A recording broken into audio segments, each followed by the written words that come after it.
Dr. Jekyll and Mr. Hyde. Chapter 1. Story of the Door. Mr. Utterson the lawyer was a man of a rugged countenance that was never lighted by a smile. Cold, scanty and embarrassed in discourse, backward in sentiment, long, lean, dusty, dreary, and yet somehow lovable.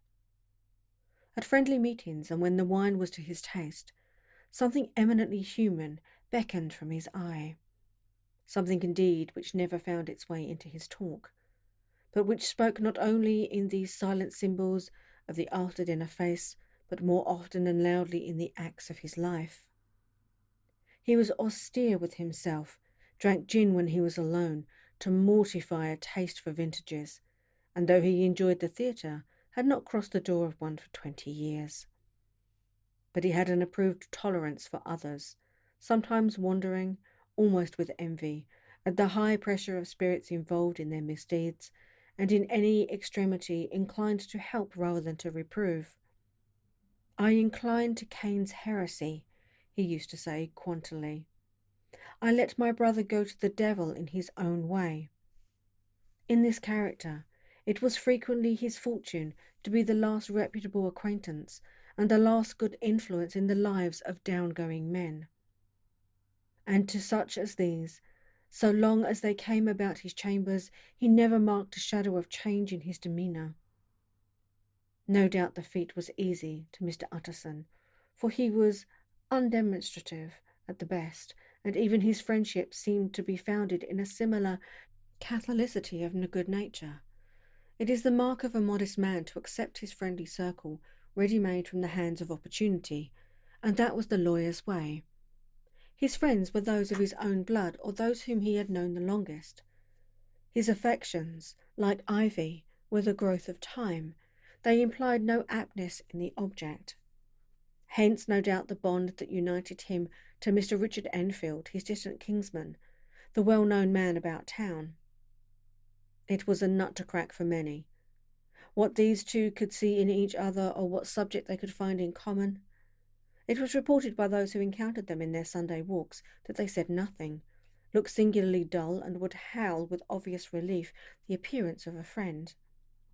For all that, the two men put the greatest store by these excursions, counted them the chief jewel of each week, and not only set aside occasions of pleasure, but even resisted the calls of business, that they might enjoy them uninterrupted. It chanced on one of these rambles that their way led them down a by-street in a busy quarter of London. The street was small and what is called quiet, but it drove a thriving trade on the weekdays.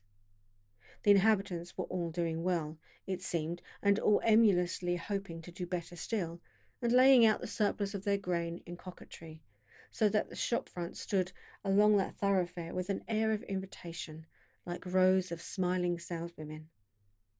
Even on Sunday, when it vowed its more florid charms and lay comparatively empty of passage, the street shone out in contrast to its dingy neighbourhood, like a fire in a forest, and with its freshly painted shutters, well-polished brasses, and general cleanliness and gaiety of note, instantly caught and pleased the eye of the passenger. 2 doors from one corner, on the left hand going east, the line was broken by the entry of a court, and just at that point a certain sinister block of buildings thrust forward its gable on the street. It was 2 stories high, showed no window, nothing but a door on the lower story, and a blind forehead of discoloured wall on the upper, and bore in every feature the marks of prolonged and sordid negligence. The door, which was equipped with neither bell nor knocker, was blistered and distained. Tramps slouched into the recess and struck matches on the panels. Children kept shop upon the steps. The schoolboy had tried his knife on the mouldings, and for the close of a generation no one had appeared to drive away these random visitors or to repair their ravages. Mr. Enfield and the lawyer were on the same side of the by-street, but when they came abreast of the entry, the former lifted up his cane and pointed. "Did you ever remark that door?" he asked, and when his companion had replied in the affirmative, "It is connected in my mind," added he, "with a very odd story." "Indeed," said Mr. Utterson, with a slight change of voice. "And what was that?" "Well, it was this way," returned Mr. Enfield. "I was coming home from some place at the end of the world at about 3 o'clock of a black winter morning, and my way lay through a part of town where there was literally nothing to be seen but lamps. Street after street, and all the folks asleep. Street after street, all lighted up as if for a procession, and all as empty as a church. Till at last I got into that state of mind when a man listens and listens and begins to long for the sight of a policeman. All at once I saw two figures, one a little man who was stumping along eastward at a good walk, and the other a girl of maybe 8 or 10 who was running as hard as she was able down a cross street. Well, sir, the two ran into one another naturally enough at the corner, and then came the horrible part of the thing, for the man trampled calmly over the child's body and left her screaming on the ground. It sounds nothing to hear, but it was hellish to see. It wasn't like a man. It was like some damned juggernaut. I gave a few halloa, took to my heels, collared my gentleman, and brought him back to where there was already quite a group about the screaming child. He was perfectly cool and made no resistance, but gave me one look, so ugly that it brought out the sweat on me like running. The people who had turned out were the girl's own family, and pretty soon the doctor, for whom she had been sent, put in his appearance. Well, the child was not much the worse, more frightened, according to the sawbones, and there you might have supposed would be an end to it. But there was one curious circumstance. I had taken a loathing to my gentleman at first sight. So had the child's family. 'Twas only natural. But the doctor's case was what struck me. He was the usual cut-and-dry apothecary, of no particular age and colour, with a strong Edinburgh accent, and about as emotional as a bagpipe. Well, sir, he was like the rest of us, every time he looked at my prisoner. I saw that Sawbones turned sick and white with the desire to kill him. I knew what was in his mind, just as he knew what was in mine, and killing being out of the question, we did the next best. We told the man we could and would make such a scandal out of this as should make his name stink from one end of London to the other. If he had any friends or any credit, we undertook that he should lose them. And all the time, as we were pitching in hot red, and keeping the women off him as best we could, for they were as wild as harpies. I never saw a circle of such hateful faces, and there was the man in the middle, with a kind of black sneering coolness. Frightened too, I could see that, but carrying it off, sir, really like Satan. "If you choose to make capital out of this accident," said he, "I am naturally helpless. No gentleman but wishes to avoid a scene," said he. "Name your figure." Well, we screwed him up at £100 for the child's family. He would have clearly liked to stick out, but there was something about the lot of us that meant mischief, and at last he struck. The next thing was to get the money, and where do you think he carried us but to the place with the door, whipped out a key, went in, and presently came back with a matter of £10 in gold and a cheque for the balance on Coots, drawn payable to bearer and signed with the name that I can't mention, though it's one of the points of my story, but it was a name at least very well known and often printed. The figure was stiff, but the signature was good for more than that if it was only genuine. I took the liberty of pointing out to my gentleman that the whole business looked apocryphal, and that a man does not in real life walk into a cellar door at 4 in the morning and come out with another man's cheque for close upon £100. But he was quite easy and sneering. "Set your mind at rest," said he. "I will stay with you till the banks open and cash the cheque myself." So we all set off, the doctor and the child's father and our friend and myself, and passed the rest of the night in my chambers. The next day, when we had breakfast, went in a body to the bank. I gave in the cheque myself, as I had every reason to believe it was a forgery. Not a bit of it. The cheque was genuine. "Tut, tut," said Mr. Utterson. "I see you feel as I do," said Mr. Enfield. Yes, it's a bad story, for my man was a fellow that nobody could have to do with, a really damnable man, and the person that drew the cheque is the very pink of the proprieties, celebrated too, and what makes it worse, one of your fellows who do what they call good. Blackmail, I suppose, an honest man paying through the nose for some of the capers of his youth. Blackmail House is what I call the place with the door, in consequence.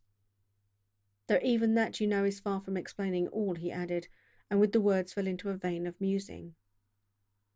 From this he was recalled by Mr. Utterson, asking rather suddenly, "And you don't know if the drawer of the cheque lives there?" "A likely place, isn't it?" returned Mr. Enfield. "But I happen to have noticed his address. He lives in some square or other." "And you never asked about the place with the door?" said Mr. Utterson. "No, sir. I had a delicacy," was the reply. "I feel very strongly about putting questions. It partakes too much of the style of the Day of Judgment. You start a question, and it's like starting a stone. You sit quietly on the top of a hill, and away the stone goes, starting others, and presently some bland old bird, and last you would have thought of, is knocked on the head in its own back garden, and the family have to change their name. No, sir, I make it a rule of mine. The more it looks like Queer Street, the less I ask." "A very good rule, too," said the lawyer. "But I have studied the place for myself," continued Mr. Enfield. "It seems scarcely a house. There is no other door, and nobody goes in or out of that one but, once in a great while, the gentleman of my adventure. There are 3 windows looking on the court on the first floor, none below. The windows are always shut, but they're clean. And then there is a chimney which is generally smoking, so somebody must live there. And yet it's not so sure, for the buildings are so packly together about the court that it's hard to say where one ends and another begins." The pair walked on again for a while in silence, and then, "Enfield," said Mr. Utterson, "that's a good rule of yours." "Yes, I think it is," returned Enfield. "But for all that," continued the lawyer, "there's one point I want to ask. I want to ask the name of that man who walked over the child." "Well," said Mr. Enfield, "I can't see what harm it would do. It was a man by the name of Hyde." Said Mr. Utterson. "What sort of a man is he to see?" "He is not easy to describe. There is something wrong with his appearance, something displeasing, something downright detestable. I never saw a man I so disliked, and yet I scarce know why.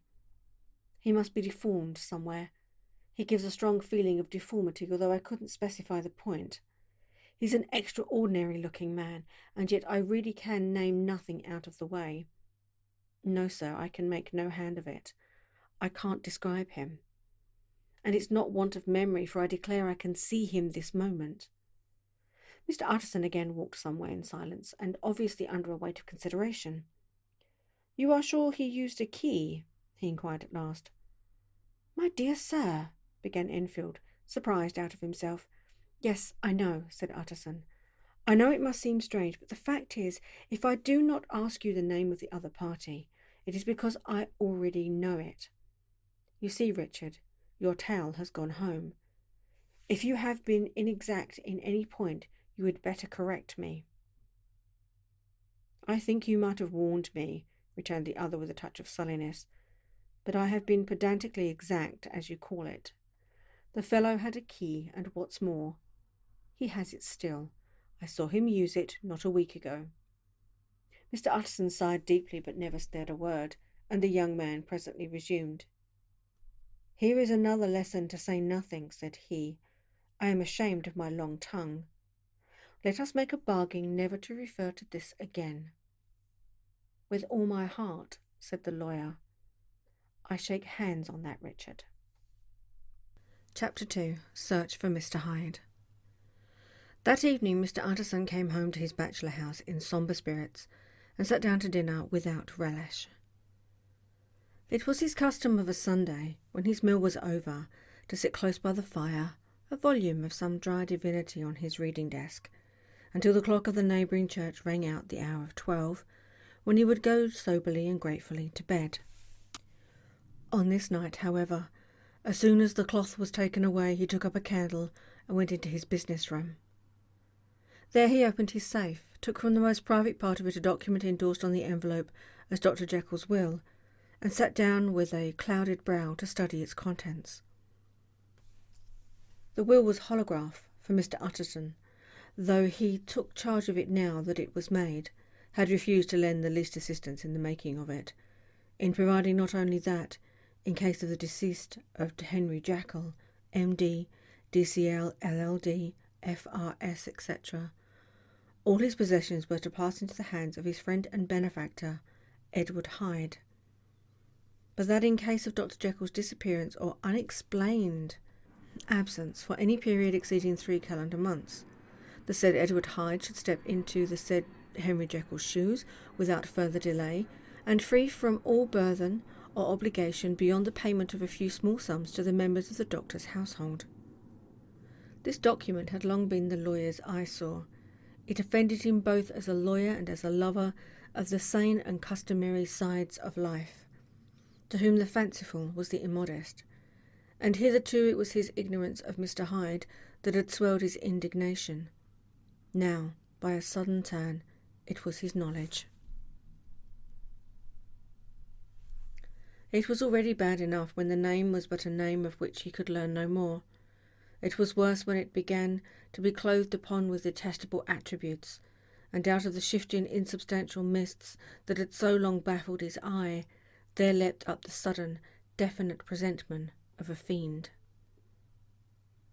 "I thought it was madness," he said, as he replaced the obnoxious paper in the safe, "and now I begin to fear it is disgrace." With that he blew out his candle, put on a greatcoat, and set forth in the direction of Cavendish Square, the citadel of medicine, where his friend the great Dr. Lanyon had his house and received his crowding patients. "If anyone knows, it'll be Lanyon," he thought.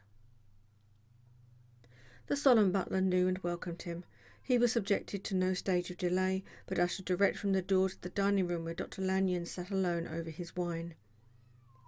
This was a hearty, healthy, dapper, red-faced gentleman, with a shock of hair prematurely white and a boisterous and decided manner.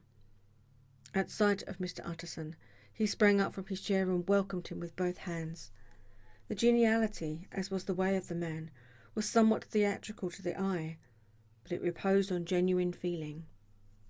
For these two were old friends, old mates both at school and college, both thorough respecters of themselves and of each other, and what does not always follow, men who thoroughly enjoyed each other's company.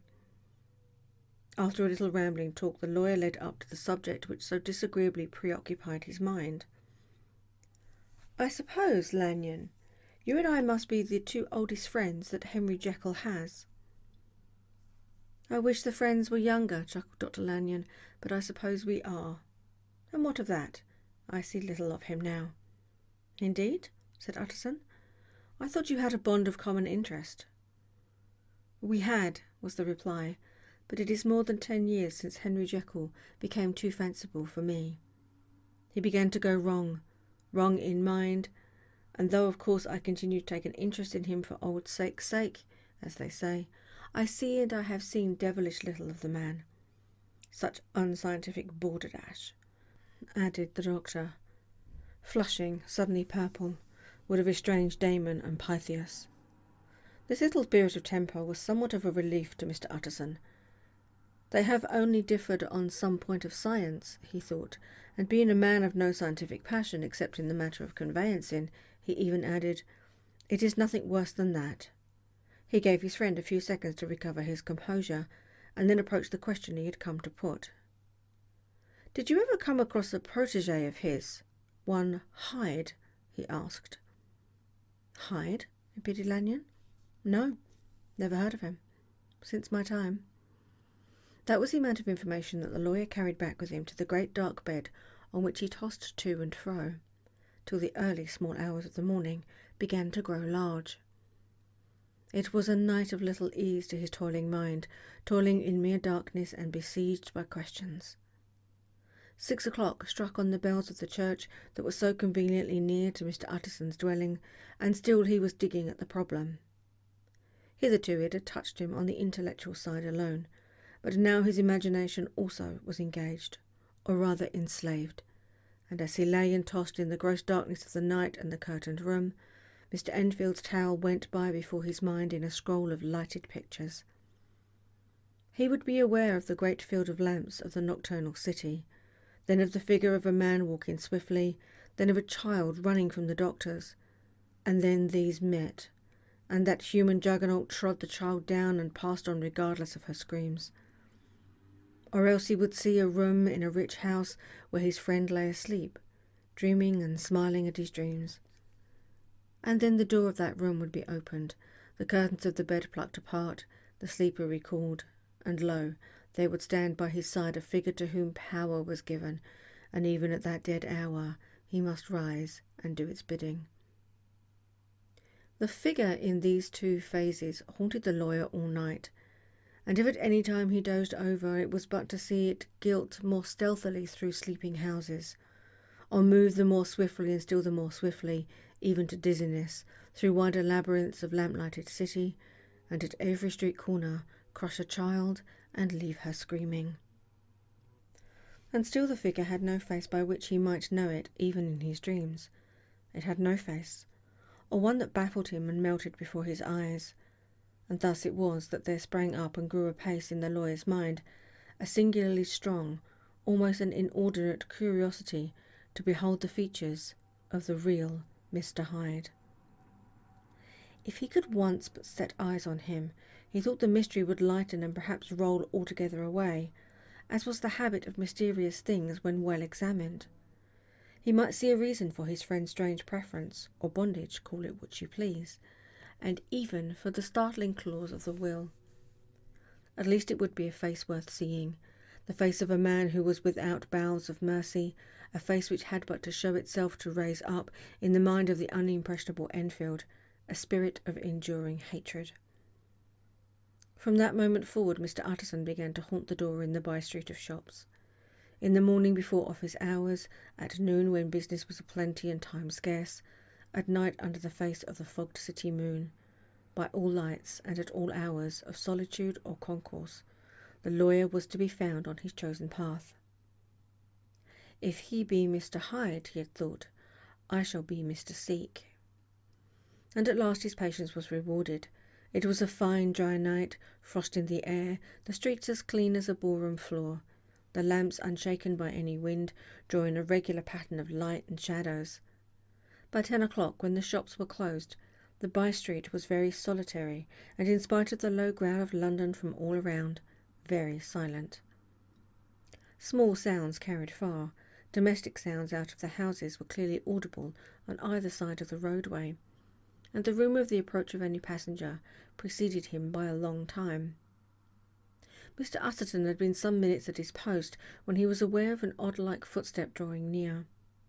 In the course of his night patrols he had long grown accustomed to the quaint effect with which the footfalls of a single person, while he is still a great way off, suddenly spring out distinct from the vast hum and clatter of the city. Yet his attention had never before been so sharply and decisively arrested, and it was with a strong, superstitious prevision of success that he withdrew into the entity of the court. The steps drew swiftly nearer, and swelled out suddenly louder as they turned the end of the street. The lawyer, looking forth from the entry, could soon see what matter of man he had to deal with.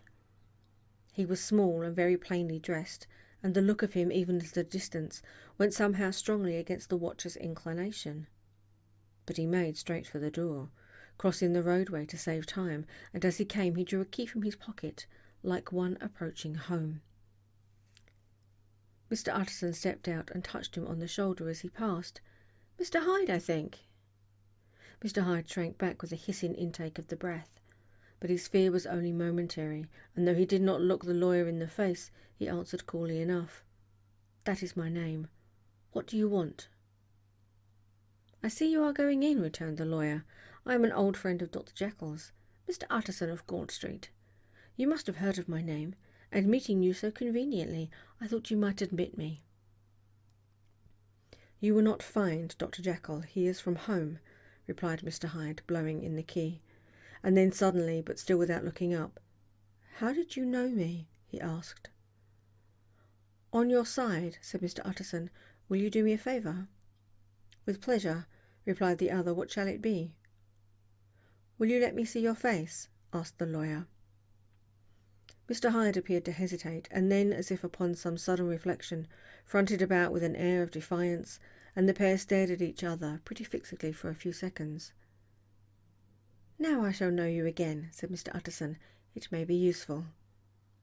"Yes," returned Mr. Hyde. "It is as well we have met, and apropos you should have my address." And he gave a number of a street in Soho. Good God, thought Mr. Utterson, can he too have been thinking of the will? But he kept his feelings to himself and only grunted in acknowledgment of the address. "And now," said the other, "how do you know me?"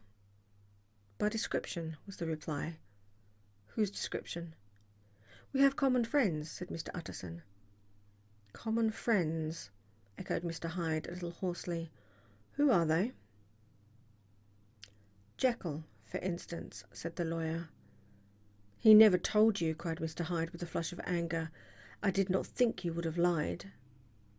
"Come," said Mr. Utterson, "that is not fitting language." The other snarled aloud into a savage laugh, and the next moment, with extraordinary quickness, he had unlocked the door and disappeared into the house. The lawyer stood a while where Mr. Hyde had left him, the picture of disquietude. Then he began slowly to mount the street, pausing every step or two and putting his hand to his brow like a man in mental perplexity.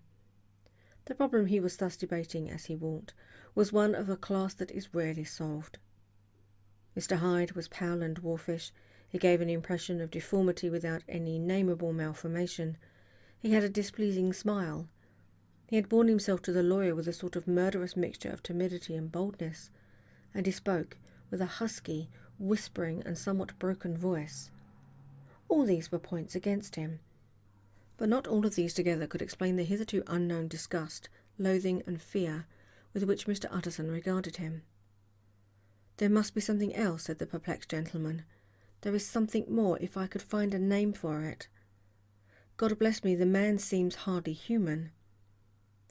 Something troglodytic, shall we say? Or can it be the old story of Dr. Fowl? Or is it the mere radiance of a foul soul that thus transpires through and transfigures its clay continent? The last, I think, for oh my poor old Harry Jekyll, if ever I read Satan's signature upon a face, it is on that of your new friend." Round the corner from the by-street there was a square of ancient, handsome houses, now for the most part decayed from their high estate and let in flats and chambers to all sorts and conditions of men, map engravers, architects, shady lawyers and the agents of obscure enterprises. One house, however, second from the corner, was still occupied entire, and at the door of this, which wore a great air of wealth and comfort, though it was now plunged in darkness except for the fanlight, Mr. Utterson stopped and knocked. A well-dressed elderly servant opened the door. "Is Dr. Jekyll at home, Paul?" asked the lawyer. "I will see Mr. Utterson," said Paul, admitting the visitor, as he spoke, into a large, low-roofed, comfortable hall paved with flags, warmed, after the fashion of a country house, by a bright open fire and furnished with costly cabinets of oak. "Will you wait here by the fire, sir, or shall I give you a light in the dining-room?" "Here, thank you," said the lawyer, and he drew near and leaned on the tall fender. This hall in which he was now left alone was a pet fancy of his friend the doctor's, and Utterson himself was wont to speak of it as the pleasantest room in London. But tonight there was a shudder in his blood. The face of Hyde sat heavy on his memory. He felt, what was rare with him, a nausea and distaste of life, and in the gloom of his spirits he seemed to read a menace in the flickering of the firelight, on the polished cabinets, and the uneasy starting of the shadow on the roof. He was ashamed of his relief when Paul presently returned to announce that Dr. Jekyll was gone out. "I saw Mr. Hyde go by the old dissecting room, Paul," he said. "Is that right, when Dr. Jekyll is from home?" "Quite right, Mr. Utterson, sir," replied the servant. "Mr. Hyde has a key." "Your master seems to repose a great deal of trust in this young man, Paul," resumed the other musingly. Yes, sir, he does indeed, said Paul. We have all orders to obey him. I do not think I ever met Mr. Hyde, asked Utterson. Oh dear no, sir, he never dines here. Indeed, we see very little of him on this side of the house. He mostly comes and goes by the laboratory. Well, good night, Paul. Good night, Mr. Utterson. And the lawyer set out homeward with a very heavy heart. Poor Harry Jekyll, he thought. My mind misgives me he is in deep waters. He was wild when he was young, a long while ago to be sure, but in the law of God there is no statute of limitations. Aye, it must be that, the ghost of some old sin, the cancer of some concealed disgrace, punishment coming. Per claudo, years after memory has forgotten and self-love condoned the fault. And the lawyer, scared by the thought, brooded a while on his own past, groping in all the corners of memory, lest by chance some jack-in-the-box of an old iniquity should leap to light there. His past was fairly blameless. Few men could read the rolls of their life with less apprehension. Yet he was humbled to the dust by the many ill things he had done, and raised up again in a sober and fearful gratitude by the many he had come so near to doing yet avoided. And then by a return on his former subject, he conceived a spark of hope. This Master Hyde, if he were studied, thought he, must have secrets of his own, black secrets by the look of him, secrets compared to which poor Jekyll's worst would be like sunshine. Things cannot continue as they are. It turns me cold to think of this creature stealing like a thief to Harry's bedside. Poor Harry, what awakening! And the danger of it? For if this Hyde suspects the existence of the will, he may grow impatient to inherit. Aye, I must put my shoulders to the wheel, if Jekyll will but let me, he added, if Jekyll will only let me. For once more he saw before his mind's eye, as clear as transparency, the strange clauses of the will. Chapter 3. Dr. Jekyll was quite at ease. A fortnight later, by excellent good fortune, the doctor gave one of his pleasant dinners to some 5 or 6 old cronies, all intelligent, reputable men, and all judges of good wine, and Mr. Utterson so contrived that he remained behind after the others had departed. This was no new arrangement, but a thing that had been fallen many scores of times. Where Utterson was liked, he was liked well.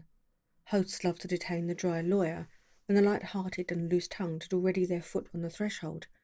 They liked to sit a while in his unobtrusive company, practising for solitude, sobering their minds in the man's rich silence after the expanse and strain of gaiety.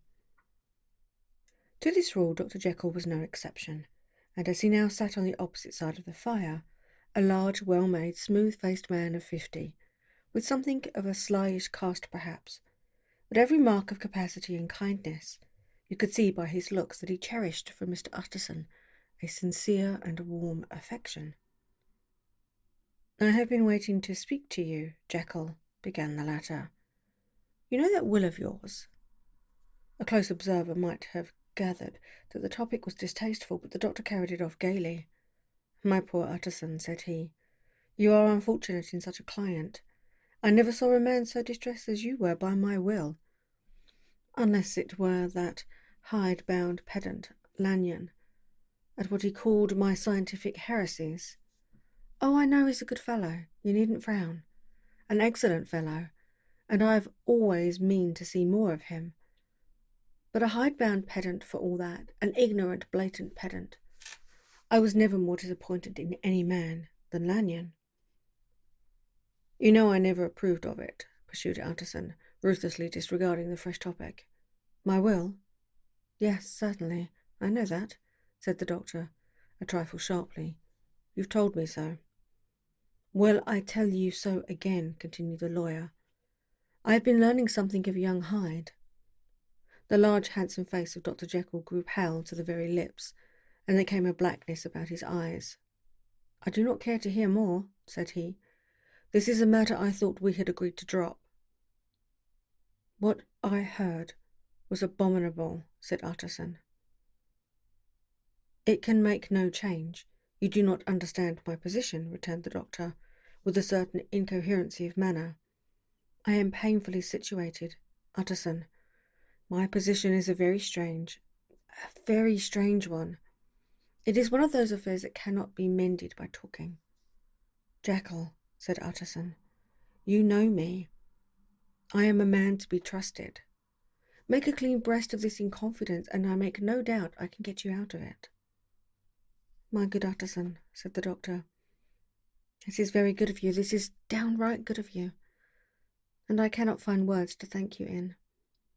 I believe you fully. I would trust you before any man alive, I before myself, if I could make the choice, but indeed it isn't what you fancy. It is not as bad as that. And just to put your good heart at rest, I will tell you one thing. The moment I choose, I can be rid of Mr. Hyde. I give you my hand upon that. And I thank you again and again.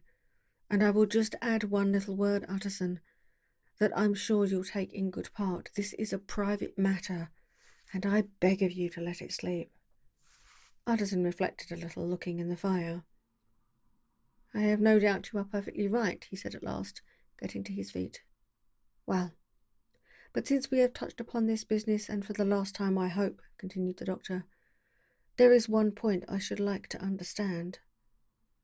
I have really a very great interest in poor Hyde. I know you've seen him. He told me so, and I fear he was rude. But I do sincerely take a very great interest in that young man, and if I am taken away, Utterson, I wish you to promise me that you will bear with him and get his rights for him. I think you would, if you knew all, and it would be a weight off my mind if you could promise. I can't pretend that I shall ever like him, said the lawyer. I don't ask that, pleaded Jekyll, laying his hand upon the other's arm.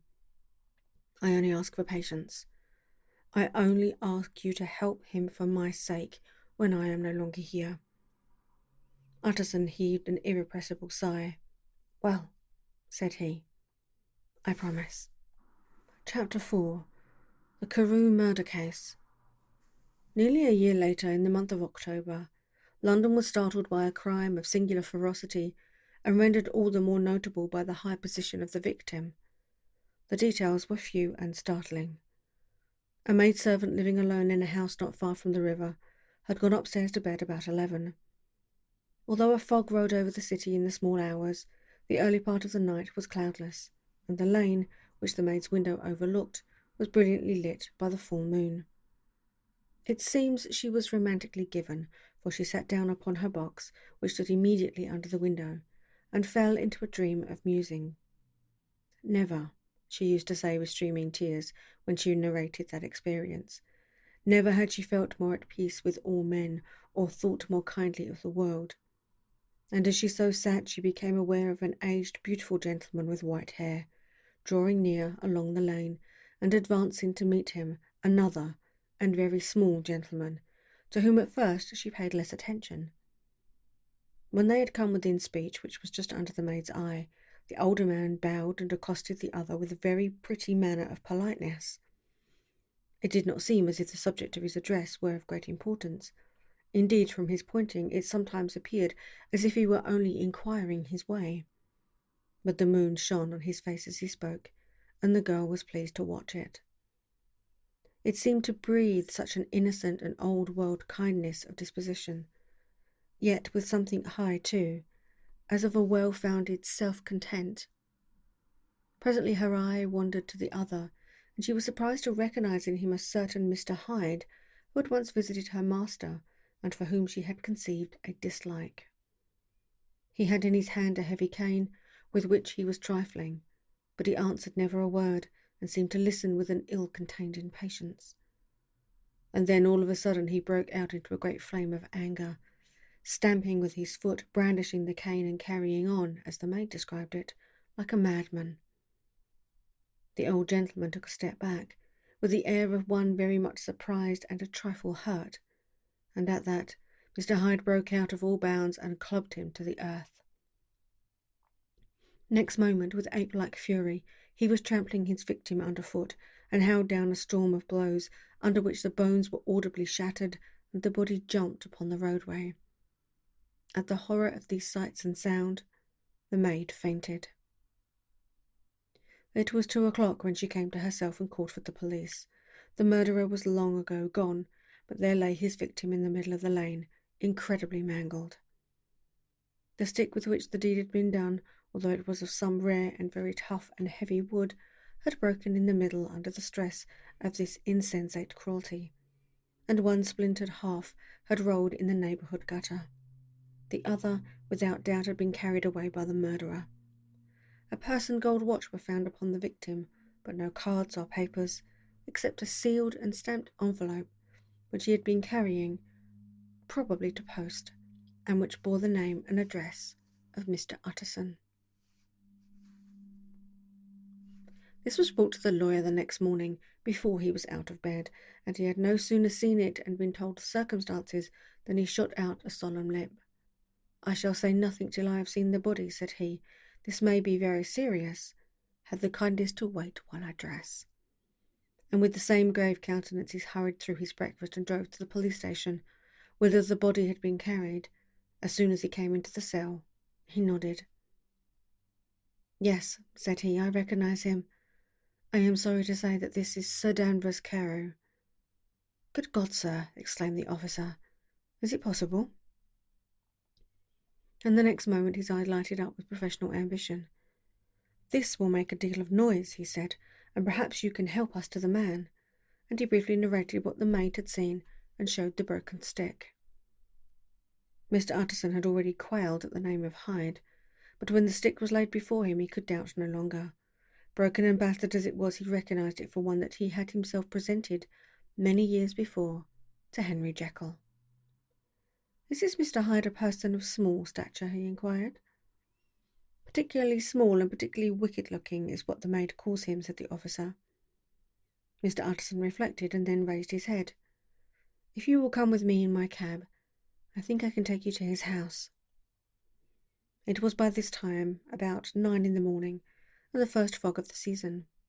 A great chocolate-covered pall lowered over heaven, but the wind was continually charging and routing these embattled vapours, so that as the cab crawled from street to street, Mr. Utterson beheld a marvellous number of degrees and hues of twilight. For here it would be dark like the back end of evening, and there would be a glow of a rich lurid brown, like the light of some strange conflagration. And here for a moment the fog would be quite broken up, and a haggard shaft of daylight would glance in between the swirling wreaths. The dismal quarter of Soho, seen under these changing glimpses, with its muddy ways and slatternly passengers, and its lamps, which had never been extinguished or had been kindled afresh to combat this mournful re-invasion of darkness, seemed in the lawyer's eyes like a district of some city in a nightmare. The thoughts of his mind, besides, were of the gloomiest dye, and when he glanced at the companion of his drive, he was conscious of some touch of that terror of the law and the law's officers, which may at times assail the most honest. As the cab drew up before the address indicated, the fog lifted a little and showed him a dingy street, a gin palace, a low French eating-house, a shop for the retail of penny numbers and two-penny salads, many ragged children huddled in the doorways, and many women of many different nationalities passing out, key in hand, to have a morning glass. And the next moment the fog settled down again upon that part, as brown as umber, and cut him off from his black-and-garred surroundings. This was the home of Henry Jekyll's favourite, a man who was heir to 250,000 sterling. An ivory-faced and silvery-haired old woman opened the door. She had an evil face, smoothed by hypocrisy, but her manners were excellent. "Yes," she said, "this was Mr. Hyde's, but he was not at home. He had been in that night very late, but he had gone away again in less than an hour. There was nothing strange in that. His habits were very irregular, and he was often absent. For instance, it was nearly 2 months since she had seen him till yesterday." "Very well, then. We wish to see his rooms," said the lawyer, and when the woman began to declare it was impossible, "I had better tell you who this person is," he added. "This is Inspector Newcomen of Scotland Yard." A flash of odious joy appeared upon the woman's face. "Ah," said she, "he is in trouble. What has he done?" Mr. Utterson and the inspector exchanged glances. "He don't seem a very popular character," observed the latter, And now, my good woman, just let me and this gentleman have a look about us. In the whole extent of the house, which but for the old woman remained otherwise empty, Mr. Hyde had only used a couple of rooms, but these were furnished with luxury and good taste. A closet was filled with wine. This plate was of silver, the napery elegant, a good picture hung upon the walls, a gift, as Utterson supposed, from Henry Jekyll, who was much of a connoisseur, and the carpets were of many piles and agreeable in colour. At this moment, however, the rooms bore every mark of having been recently and hurriedly ransacked. Clothes lay about the floor with their pockets inside out, lock-fast drawers stood open, and on the hearth there lay a pile of grey ashes, as though many papers had been burned. From these embers the inspector disinterred the butt end of a green cheque-book, which had resisted the action of the fire. The other half of the stick was found behind the door, and as this clinched his suspicions, the officer declared himself delighted. A visit to the bank, where several £1,000s were found to be lying to the murderer's credit, completed his gratification.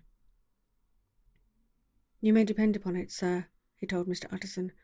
"I have him in hand. He must have lost his head, or he never would have left the stick, or above all burned the cheque-book. Why, money's life to a man.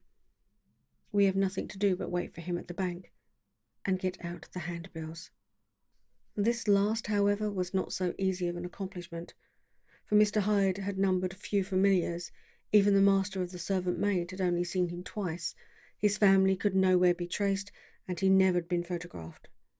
And the few who could describe him differed widely, as common observers will. Only on one point were they agreed, and that was the haunting sense of unexpressed deformity with which the fugitive impressed his beholders. Chapter 5. Incident of the Letter.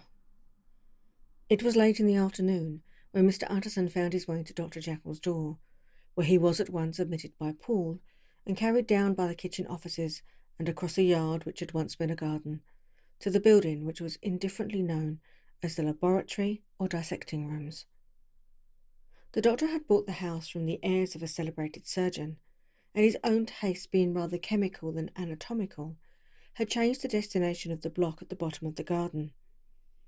It was the first time that the lawyer had been received in that part of his friend's quarters, and he eyed the dingy, windowless structure with curiosity, and gazed round with a distasteful sense of strangeness as he crossed the theatre, once crowded with eager students, and now lying gaunt and silent, the tables laden with chemical apparatus, the floor strewn with crates and littered with packing straw, and the light falling dimly through the foggy cupola. At the further end, a flight of stairs mounted to a door covered with red baize, and through this Mr. Utterson was at last received into the doctor's cabinet. It was a large room fitted round with glass presses, furnished, amongst other things, with a cheval glass and a business table, and looking out upon the court by 3 dusty windows, barred with iron. The fire burned in the grate. A lamp was used lighted on the chimney shelf, for even in the houses the fog began to lie thickly, and there, close up to the warmth, sat Dr. Jekyll, looking deathly sick. He did not rise to meet his visitor, but held out a cold hand and bade him welcome in a changed voice. "And now," said Mr. Utterson, as soon as Paul had left them, "you have heard the news?" The doctor shuddered. "They were crying it in the square," he said. "I heard them in my dining-room." "One word," said the lawyer. "Carew was my client, but so are you, and I want to know what I am doing. You have not been mad enough to hide this fellow." "Utterson, I swear to God," cried the doctor, "I swear to God I will never set eyes on him again. I bind my honour to you that I am done with him in this world. It is all at an end. And indeed he does not want my help. You do not know him as I do. He is safe. He is quite safe, mark my words. He will never more be heard of." The lawyer listened gloomily. He did not like his friend's feverish manner. "You seem pretty sure of him," said he, "and for your sake I hope you may be right. If it came to a trial, your name might appear." I am quite sure of him, replied Jekyll. I have grounds for certain that I cannot share with anyone. There is one thing on which you may advise me. I have received a letter, and I am at a loss whether I should show it to the police. I should like to leave it in your hands, Utterson. You would judge wisely, I am sure. I have so great a trust in you. You fear, I suppose, that it might lead to his detection? Asked the lawyer. No, said the other. I cannot say that I care what becomes of Hyde. I am quite done with him. I was thinking of my own character, which this hateful business has rather exposed. Utterson ruminated a while.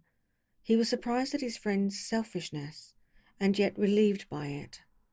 Well, said he at last, let me see the letter. The letter was written in an odd, upright hand, and signed Edward Hyde, and it signified, briefly enough, that the writer's benefactor, Dr. Jekyll, whom he had long so unworthily repaid for 1,000 generosities, need labour under no alarm for his safety, as he had means of escape on which he placed a sure dependence. The lawyer liked this letter well enough. It put a better colour on the intimacy than he had looked for, and he blamed himself for some of his past suspicions. "Have you the envelope?" he asked. "I burnt it," replied Jekyll. "Before I thought what I was about, but it bore no postmark. The note was handed in." "Shall I keep this and sleep upon it?" asked Utterson. "I wish you to judge for me entirely," was the reply. "I have lost confidence in myself." "Well, I shall consider," returned the lawyer. "And now one word more. It was Hyde who dictated the terms in your will about that disappearance?" The doctor seemed seized with a qualm of faintness. He shut his mouth tight and nodded. "I knew it," said Utterson. "He meant to murder you. You have had a fine escape." "I have had what is far more to the purpose," returned the doctor solemnly. "I have had a lesson. Oh God, Utterson, what a lesson I have had!" And he covered his face for a moment with his hands. On his way out, the lawyer stopped and had a word or two with Paul. "By the by," said he, "there was a letter handed in today. What was the messenger like?" But Paul was positive nothing had come except by post, and only circulars by that, he added. This news sent off the visitor with his fears renewed. Plainly the letter had come by the laboratory door. Possibly, indeed, it had been written in the cabinet, and if that were so it must be judged differently, and handled with the more caution. The newsboys, as he went, were crying themselves hoarse along the footways. "Special edition, shocking murder of an MP." That was the funeral oration of one friend and client, and he could not help a certain apprehension lest the good name of another should be sucked down in the eddy of the scandal. It was, at least, a ticklish decision that he had to make, and self-reliant as he was by habit, he began to cherish a longing for advice. It was not to be had directly, but perhaps he thought it might be fished for. Presently after, he sat on one side of his own hearth, with Mr. Guest, his head clerk, upon the other, and midway between, at a nicely calculated distance from the fire, a bottle of a particularly old wine that had long dwelt unsunned in the foundations of his house. The fog still slept on the wing above the drowned city, where the lamps glimmered like carbuncles, and through the muffle and smother of these fallen clouds, the procession of the town's life was still rolling in through the great arteries, with the sound as of a mighty wind. But the room was gay with firelight. In the bottle the acids were long ago resolved. The imperial dye had softened with time, as the colour grows richer in stained windows, and the glow of hot autumn afternoons on hillside vineyards was ready to be set free and to disperse the fogs of London. Insensibly the lawyer melted. There was no man from whom he kept fewer secrets than Mr. Guest, and he was not always sure that he kept as many as he meant.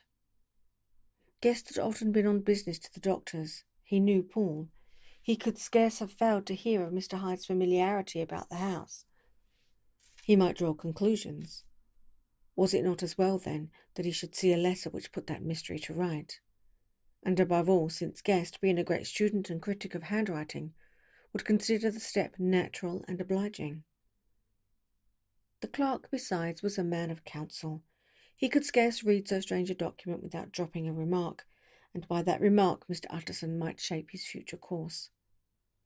"This is a sad business about Sir Danvers," he said. "Yes, sir, indeed.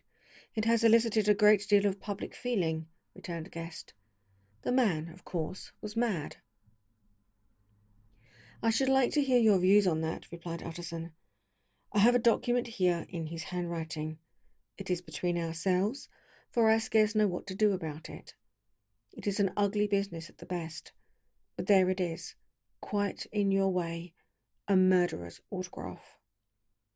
Guest's eyes brightened, and he sat down at once and studied it with passion. "No, sir," said he, "not mad, but it is an odd hand." "And by all accounts a very odd writer," added the lawyer. Just then the servant entered with a note. "Is that from Dr. Jekyll, sir?" inquired the clerk. "I thought I knew the writing. Anything private, Mr. Utterson?" "Only an invitation to dinner. Why, do you want to see it?" "One moment, I thank you, sir." And the clerk laid the 2 sheets of paper alongside and sedulously compared their contents. "Thank you, sir," he said at last, returning both. "It's a very interesting autograph." There was a pause, during which Mr. Utterson struggled with himself. "Why did you compare them, Guest?" he inquired suddenly. "Well, sir," returned the clerk, "there's a rather singular resemblance. The 2 hands are in many points identical, only differently sloped." "Rather quaint," said Utterson. "It is, as you say, rather quaint," returned Guest. "I wouldn't speak of this note, you know," said the master. "No, sir," said the clerk. "I understand." But no sooner was Mr. Utterson alone that night than he locked the note into his safe, where it reposed from that time forward. What, he thought, Henry Jekyll forged for a murderer, and his blood ran cold in his veins. Chapter 6. Incident of Dr. Lanyon. Time ran on. Thousands of pounds were offered in reward, for the death of Sir Danvers was resented as a public injury. But Mr. Hyde had disappeared out of the ken of the police as though he had never existed. Much of his past was unearthed, indeed, and all disreputable. Tales came out of the man's cruelty, at once so callous and violent, of his vile life, of his strange associates, of the hatred that seemed to have surrounded his career. But of his present whereabouts, not a whisper. From the time he had left the house in Soho on the morning of the murder, he had simply blotted out, and gradually, as time drew on, Mr. Utterson began to recover from the hotness of his alarm, and to grow more at quiet with himself. The death of Sir Danvers was, to his way of thinking, more than paid for by the disappearance of Mr. Hyde. Now that that evil influence had been withdrawn, a new life began for Dr. Jekyll. He came out of his seclusion, renewed relations with his friends, became once more their familiar guest and entertainer. And whilst he had always been known for charities, he was now no less distinguished for religion. He was busy. He was much in the open air. He did good. His face seemed to open and brighten, as if with an inward consciousness of service, and for more than 2 months the doctor was at peace. On the 8th of January, Utterson had dined at the doctor's with a small party. Lanyon had been there, and the face of the host had looked from one to the other as in the old days when the trio were inseparable friends. On the 12th, and again on the 14th, the door was shut against the lawyer. The doctor was confined to the house, Paul said, and saw no one. On the 15th he tried again, and was again refused, and having now been used for the last 2 months to seeing his friend almost daily, he found this return of solitude to weigh upon his spirits. The 5th night he had in Guest to dine with him, and the 6th he betook himself to Dr. Lanyon's. There at least he was not denied admittance, but when he came in he was shocked at the change which had taken place in the doctor's appearance. He had his death warrant written legibly upon his face. The rosy man had grown pale, his flesh had fallen away, He was visibly balder and older, and yet it was not so much these tokens of a swift physical decay that arrested the lawyer's notice, as the look in the eye and quality of manner that seemed to testify to some deep-seated terror of the mind. It was unlikely that the doctor should fear death, and yet that was what Utterson was tempted to suspect. Yes, he thought, he is a doctor. He must know his own state and that his days are counted, and the knowledge is more than he can bear. And yet when Utterson remarked on his ill looks, it was with an air of great firmness that Lanyon declared himself a doomed man. "I have had a shock," he said, "and I shall never recover. It is a question of weeks. Well, life has been pleasant. I liked it. Yes, sir, I used to like it. I sometimes think if we knew all, we should be more glad to get away." "Jekyll is ill too," observed Utterson. "Have you seen him?" But Lanyon's face changed, and he held up a trembling hand. "I wish to see or hear no more of Dr. Jekyll," he said in a loud, unsteady voice. "I am quite done with that person, and I beg you will spare me any allusion to one whom I regard as dead." "Tut, tut," said Mr. Utterson, and then after a considerable pause, "Can't I do anything?" he inquired. "We are three very old friends, Lanyon. We shall not live to make another's." "Nothing can be done," returned Lanyon. "Ask himself." "He will not see me," said the lawyer. "I am not surprised at that," was the reply. "Some day, Utterson, after I am dead, you may perhaps come to learn the right and wrong of this. I cannot tell you. And in the meantime, if you can sit and talk with me of other things, for God's sake stay and do so. But if you cannot keep clear of this accursed topic, then in God's name go, for I cannot bear it." As soon as he got home, Utterson sat down and wrote to Jekyll, complaining of his exclusion from the house and asking the cause of this unhappy break with Lanyon. And the next day brought him a long answer, often very pathetically worded, and sometimes darkly mysterious in drift. The quarrel with Lanyon was incurable. "I do not blame our old friend," Jekyll wrote, "but I share his view that we must never meet. I mean from henceforth to lead a life of extreme seclusion. You must not be surprised, nor must you doubt my friendship if my door is often shut even to you. You must suffer me to go my own dark way. I have brought on myself a punishment and a danger that I cannot name. If I am the chief of sinners, I am the chief of sufferers also. I could not think that this earth contained a place for sufferings and terrors so unmanning, and you can do but one thing, Utterson, to lighten this destiny, and that is to respect my silence." Utterson was amazed. The dark influence of Hyde had been withdrawn. The doctor had returned to his old tasks and amities. A week ago, the prospect had smiled with every promise of a cheerful and an honoured eye.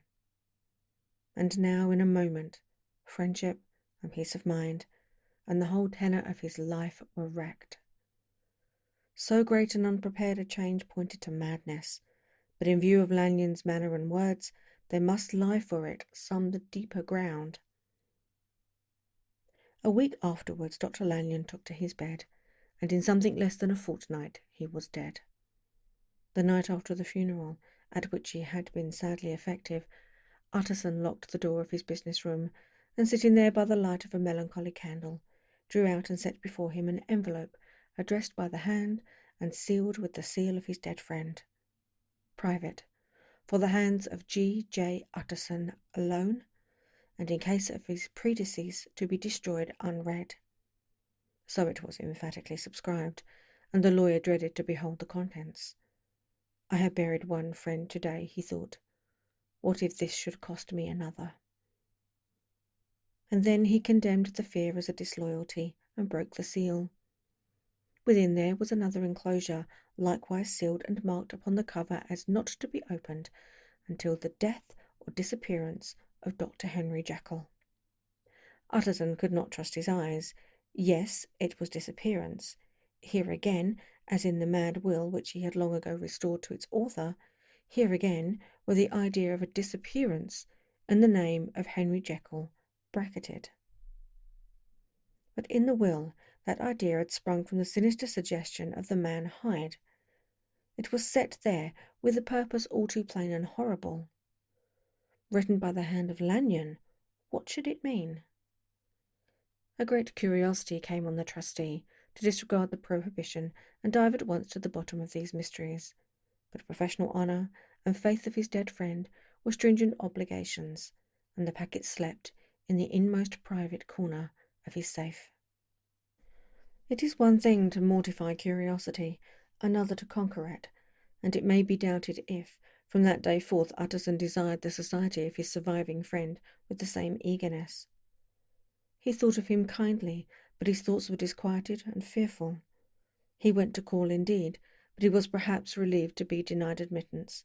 Perhaps in his heart he preferred to speak with Paul upon the doorstep, and surrounded by the air and sounds of the open city, rather than to be admitted into that house of voluntary bondage, and to sit and speak with its inscrutable recluse.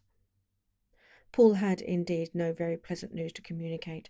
The doctor, it appeared, now more than ever confined himself to the cabinet over the laboratory, where he would sometimes even sleep. He was out of spirits. He had grown very silent. He did not read. It seemed as if he had something on his mind.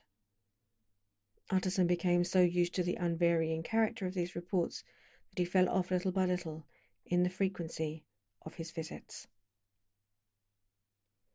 Chapter 7. Incident at the Window.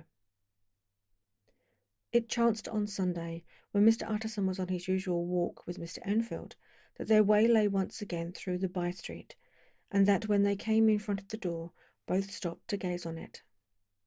"Well," said Enfield, "that story's at an end at least. We shall never see more of Mr. Hyde." "I hope not," said Utterson. "Did I ever tell you that I once saw him, and shared your feeling of repulsion?" "It is impossible to do the one without the other," returned Enfield. "And by the way, what an ass you must have thought me, not to know that this was a back way to Dr. Jekyll's. It was partly your own fault that I found it out, even when I did." "So you found it out, did you?" said Utterson. "But if that be so, we may step into the court and take a look at the windows. To tell you the truth, I am uneasy about poor Jekyll, and even outside I feel as if the presence of a friend might do him good." The court was very cool and a little damp, and full of premature twilight, although the sky, high up overhead, was still bright with sunset. The middle one of the three windows was halfway open, and sitting close beside it, taking the air, was an infinite sadness of mien. Like some disconsolate prisoner, Utterson saw Dr. Jekyll. "What, Jekyll!" he cried. "I trust you are better." "I am very low, Utterson," replied the doctor drearily. "Very low. It will not last long, thank God."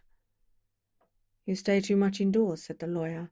"You should be out, whipping up the circulation like Mr. Enfield and me. This is my cousin, Mr. Enfield, Dr. Jekyll. Come now, get your hat and take a quick turn with us." "You are very good," sighed the other. "I should like to very much, but no. No, it is quite impossible. I dare not. But indeed, Utterson, I am very glad to see you. This is really a great pleasure. I would ask you and Mr. Enfield up, but the place is really not fit." "Why then," said the lawyer good-naturedly, "the best thing we can do is to stay down here and speak with you from where we are." "That is just what I was about to venture to propose," returned the doctor with a smile. But the words were hardly uttered before the smile was struck out of his face and succeeded by an expression of such abject terror and despair as froze the very blood of the two gentlemen below. They saw it but for a glimpse, for the window was instantly thrust down. But that glimpse had been sufficient, and they turned and left the court without a word. In silence, too, they traversed the by-street, and it was not until they had come into a neighbouring thoroughfare, where even upon a Sunday there were still some stirrings of life, that Mr. Utterson at last turned and looked at his companion. They were both pale, and there was an answering horror in their eyes. "God forgive us, God forgive us," said Mr. Utterson. But Mr. Enfield only nodded his head very seriously, and walked on once more in silence. Chapter 8. The Last Night. Mr. Usselson was sitting by his fireside one evening after dinner, when he was surprised to receive a visit from Paul. "Bless me, Paul, what brings you here?" he cried, and then taking a second look at him. "What ails you?" he added. "Is the doctor ill?" "Mr. Utterson," said the man, "there is something wrong." "Take a seat, and here is a glass of wine for you," said the lawyer. "Now take your time, and tell me plainly what you want." "You know the doctor's ways, sir," replied Paul, "and how he shuts himself up." "Well, he's shut up again in the cabinet, and I don't like it, sir. I wish I may die if I like it. Mr. Utterson, sir, I'm afraid."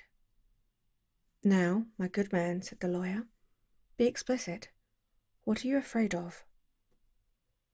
"I've been afraid for about a week," returned Paul, doggedly disregarding the question, "and I can bear it no more."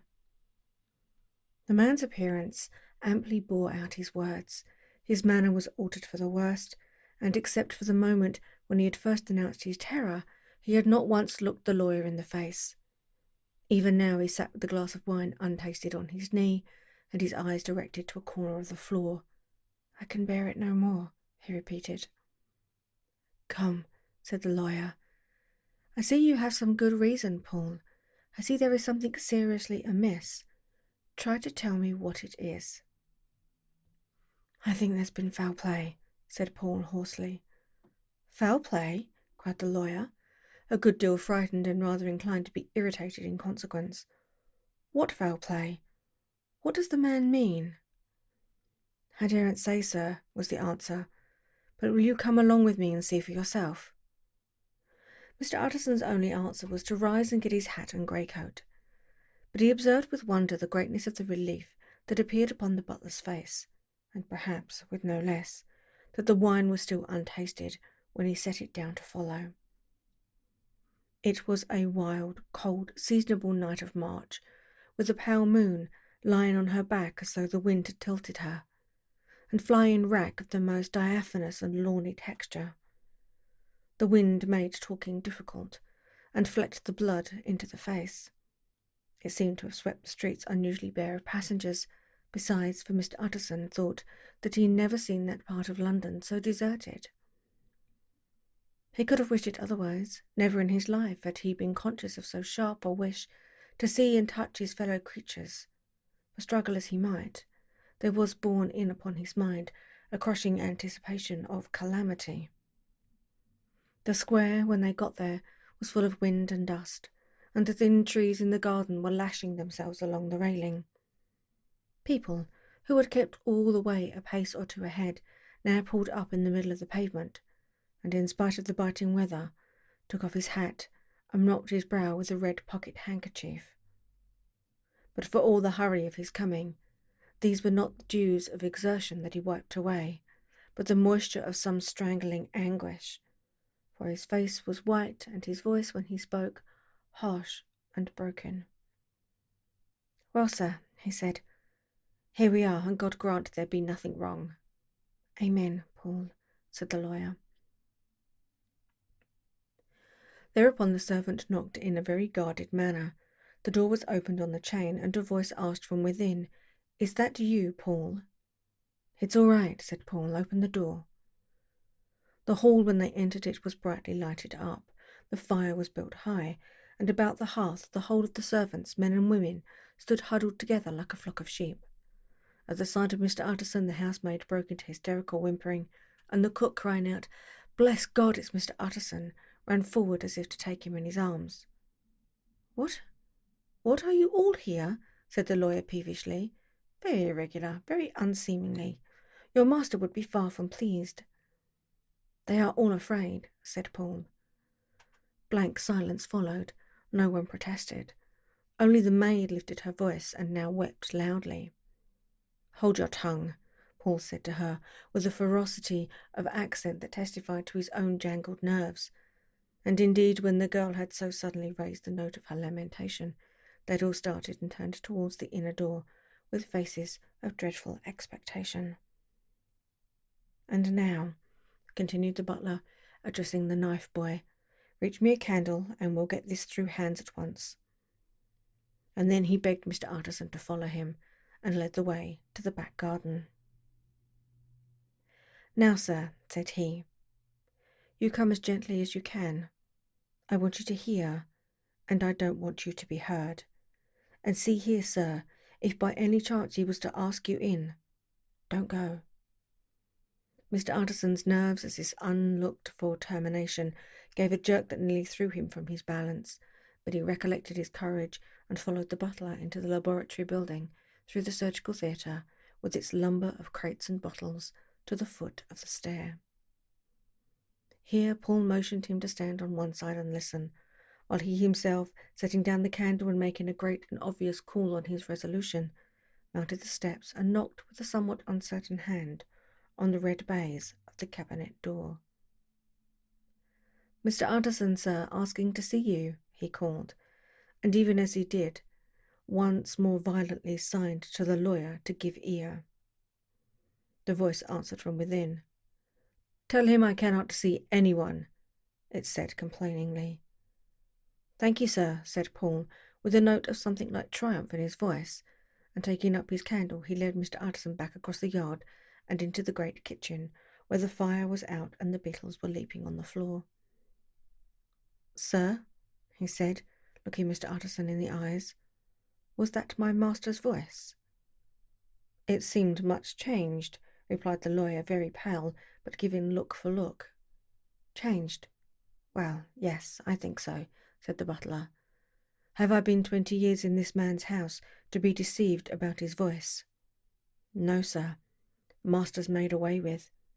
He was made away with 8 days ago, when we heard him cry out upon the name of God, and who in there instead of him, and why it stays there, is a thing that cries to heaven, Mr. Utterson." "This is a very strange tale, Paul. This is rather a wild tale, my man," said Mr. Utterson, biting his finger. "Suppose it were as you suppose, supposing Dr. Jekyll to have been, well, murdered. What could induce the murderer to stay? That won't hold water. It doesn't commend itself to reason." "Well, Mr. Utterson, you are a hard man to satisfy, but I'll do it yet," said Paul. "All this last week, you must know, him or it, whatever it is that lives in that cabinet, has been crying night and day for some sort of medicine and cannot get it to his mind. It was sometimes his way, the master's that is, to write his orders on a sheet of paper and throw it on the stair. We've had nothing else this week back, nothing but papers and a closed door, and the very meals left there to be smuggled in when nobody was looking. Well, sir, every day, aye, and twice and thrice in the same day, there have been orders and complaints, and I have been sent flying to all the wholesale chemists in town. Every time I brought the stuff back, there would be another paper telling me to return it because it was not pure, and another order to a different firm. This drug is wanted bitter bad, sir, whatever for." "Have you any of these papers?" said Mr. Utterson. Paul felt in his pocket and handed out a crumpled note, which the lawyer, bending nearer to the candle, carefully examined. Its contents ran thus: "Dr. Jekyll presents his compliments to Messrs. Moore. He assures them that their last sample is impure and quite useless for his present purpose. In the year 18, Dr. J purchased a somewhat large quantity from Messrs. M. He now begs them to search with most sedulous care, and should any of the same quality be left, forward it to him at once. Expense is no consideration. The importance of this to Dr. J can hardly be exaggerated." So far the letter had run composedly enough, but here was a sudden splutter of the pen. The writer's emotion had broken loose. "For God's sake," he added, "find me some of the old." "This is a strange note," said Mr. Utterson, and then sharply, "How did you come to have it open?" "The man at Moore's was main angry, sir, and he threw it back to me like so much dirt," returned Paul.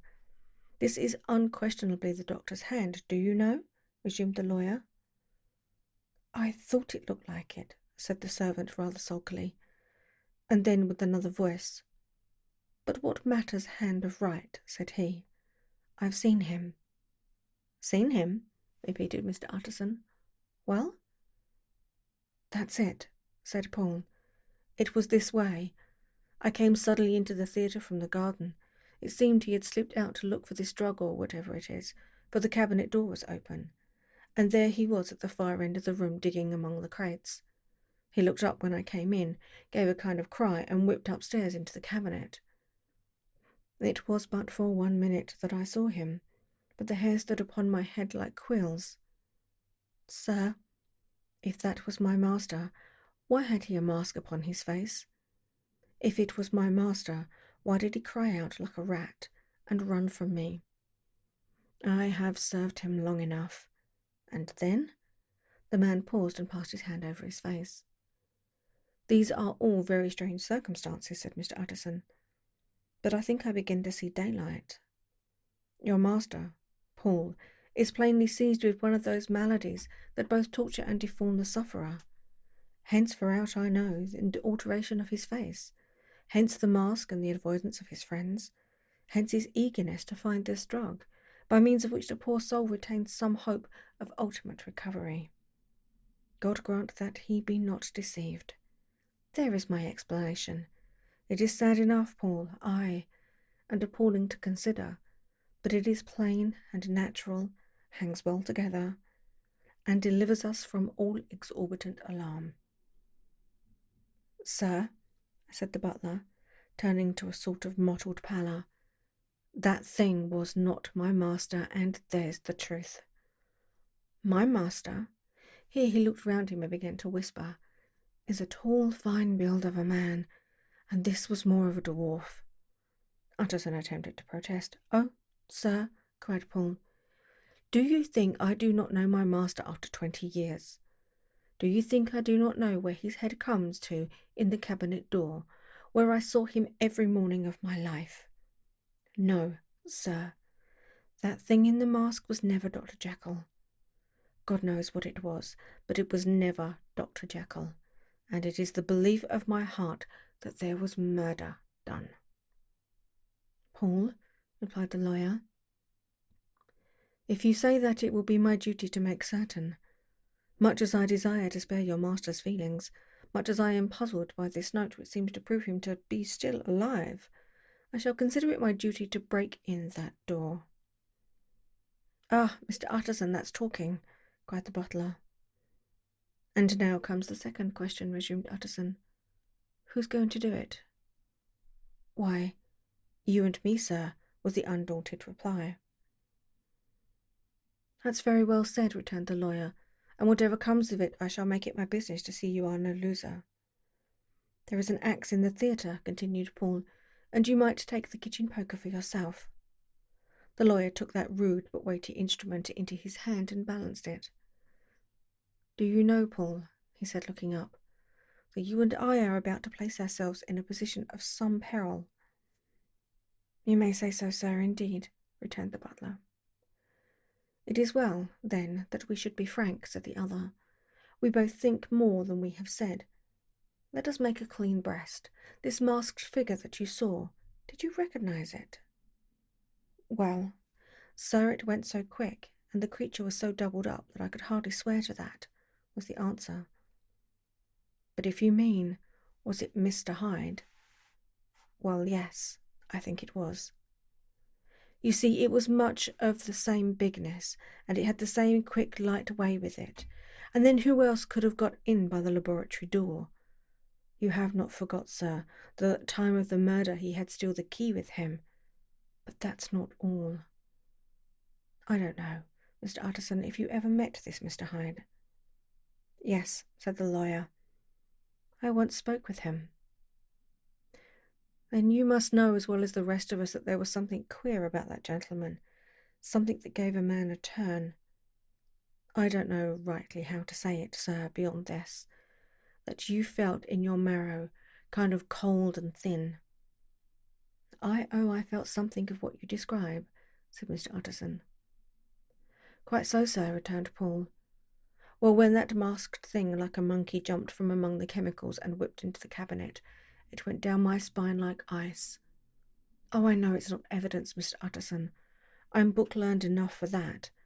but a man has his feelings, and I give you my Bible word, it was Mr. Hyde." "Aye, aye," said the lawyer. "My fears incline to the same point. Evil, I fear, founded. Evil was sure to come of that connection." "Aye, truly I believe you. I believe poor Harry is killed, and I believe his murderer, for what purpose God alone can tell, is still lurking in his victim's room. Well, let her name be Vengeance. Call Bradshaw." The footman came at this summons, very white and nervous. "Pull yourself together, Bradshaw," said the lawyer. "This suspense, I know, is telling upon all of you, but it is now our intention to make an end of it. Paul here and I are going to force our way into the cabinet. If all is well, my shoulders are broad enough to bear the blame. Meanwhile, lest anything should really be amiss, or any malefactor seek to escape by the back, you and the boy must go round the corner with a pair of good sticks and take your post at the laboratory door. We give you 10 minutes to get to your stations." As Bradshaw left, the lawyer looked at his watch. "And now, Paul, let us get to ours," he said, and taking the poker under his arm led the way into the yard. The scud had banked over the moon, and it was now quite dark. The wind, which only broke in puffs and draughts into that deep well of building, tossed the light of the candle to and fro about their steps, until they came into the shelter of the theatre, where they sat down silently to wait. London hummed solemnly all around, but nearer at hand the stillness was only broken by the sounds of a footfall moving to and fro along the cabinet floor. "So it will walk all day, sir," whispered Paul. "Aye, and the better part of the night. Only when a new sample comes from the chemist there's a bit of a break. Ah, it's an ill conscience that's such an enemy to rest. Ah, sir, there's bloody foully shed in every step of it, but hark again, a little closer. Put your heart in your ears, Mr. Utterson, and tell me, is that the doctor's foot?" The steps fell lightly and oddly with a certain swing. For all they went so slowly, it was different indeed from the heavy creaking tread of Henry Jekyll. Utterson sighed. "Is there never anything else?" he asked. Paul nodded. "Once," he said. "Once I heard it weeping." "Weeping? How that?" said the lawyer, conscious of a sudden chill of horror. "Weeping like a woman or a lost soul," said the butler. "I came away with that upon my heart that I could have wept too." But now the 10 minutes drew to an end. Paul disinterred the axe from under a stack of packing straw. The candle was set upon the nearest table to light them to the attack, and they drew near with bated breath to where that patient foot was still going up and down, in the quiet of the night. "Jekyll," cried Utterson with a loud voice, "I demand to see you." He paused a moment, but there came no reply. "I give you fair warning, our suspicions are aroused, and I must and shall see you," he resumed, "if not by fair means, then by foul. If not of your consent, then by brute force." "Utterson," said the voice, "for God's sake have mercy." "Ah, that's not Jekyll's voice, it's Hyde," cried Utterson. "Down with the door, Paul." Paul swung the axe over his shoulder. The blow shook the building, and the red baize door leapt against the lock and hinges. A dismal screech, as of mere animal terror, rang from the cabinet. Up went the axe again, and again the panels crashed and the frame bounded. 4 times the blow fell, but the wood was tough, and the fittings were of excellent workmanship. And it was not until the 5th that the lock burst, and the wreck of the door fell inwards on the carpet. The besiegers, appalled by their own riot and the stillness that had succeeded, stood back a little and peered in. There lay the cabinet before their eyes in the quiet lamplight, a good fire glowing and chattering on the hearth, the kettle singing its thin strain, a drawer or two open, papers neatly set forth on the business table, and nearer the fire, the thing laid out for tea, the quietest room, you would have said, and but for the glazed presses full of chemicals, the most commonplace that night in London. Right in the middle there lay the body of a man sorely contorted and still twitching. They drew near on tiptoe, turned it on its back, and beheld the face of Edward Hyde. He was dressed in clothes far too large for him, clothes of the doctor's bigness. The cords of his face still moved with a semblance of life, but life was quite gone, and by the crushed file in the hand and the strong smell of kernels that hung upon the air, Utterson knew that he was looking at the body of a self-destroyer. "We have come too late," he said sternly. "Whether to save or punish, Hyde is gone to his account, and it only remains for us to find the body of your master." The far greater proportion of the building was occupied by the theatre, which filled almost the whole ground story, and was lighted from above, and by the cabinet which formed an upper story at one end and looked upon the court. A corridor joined the theatre to the door on the by-street, and with this the cabinet communicated separately by a second flight of stairs. There were, besides, a few dark closets and a spacious cellar. All these they now thoroughly examined. Each closet needed but a glance, but all were empty, and all, by the dust that fell from their doors, had stood long unopened. The cellar indeed was filled with crazy lumber, mostly dating from the times of the surgeon who was Jekyll's predecessor. But even as they opened the door, they were advertised of the uselessness of further research by the fall of a perfect mat of cobweb which had for years sealed up the entrance. Nowhere was there any trace of Henry Jekyll, dead or alive. Paul stamped on the flags of the corridor. "He must be buried here," he said, hearkening to the sound.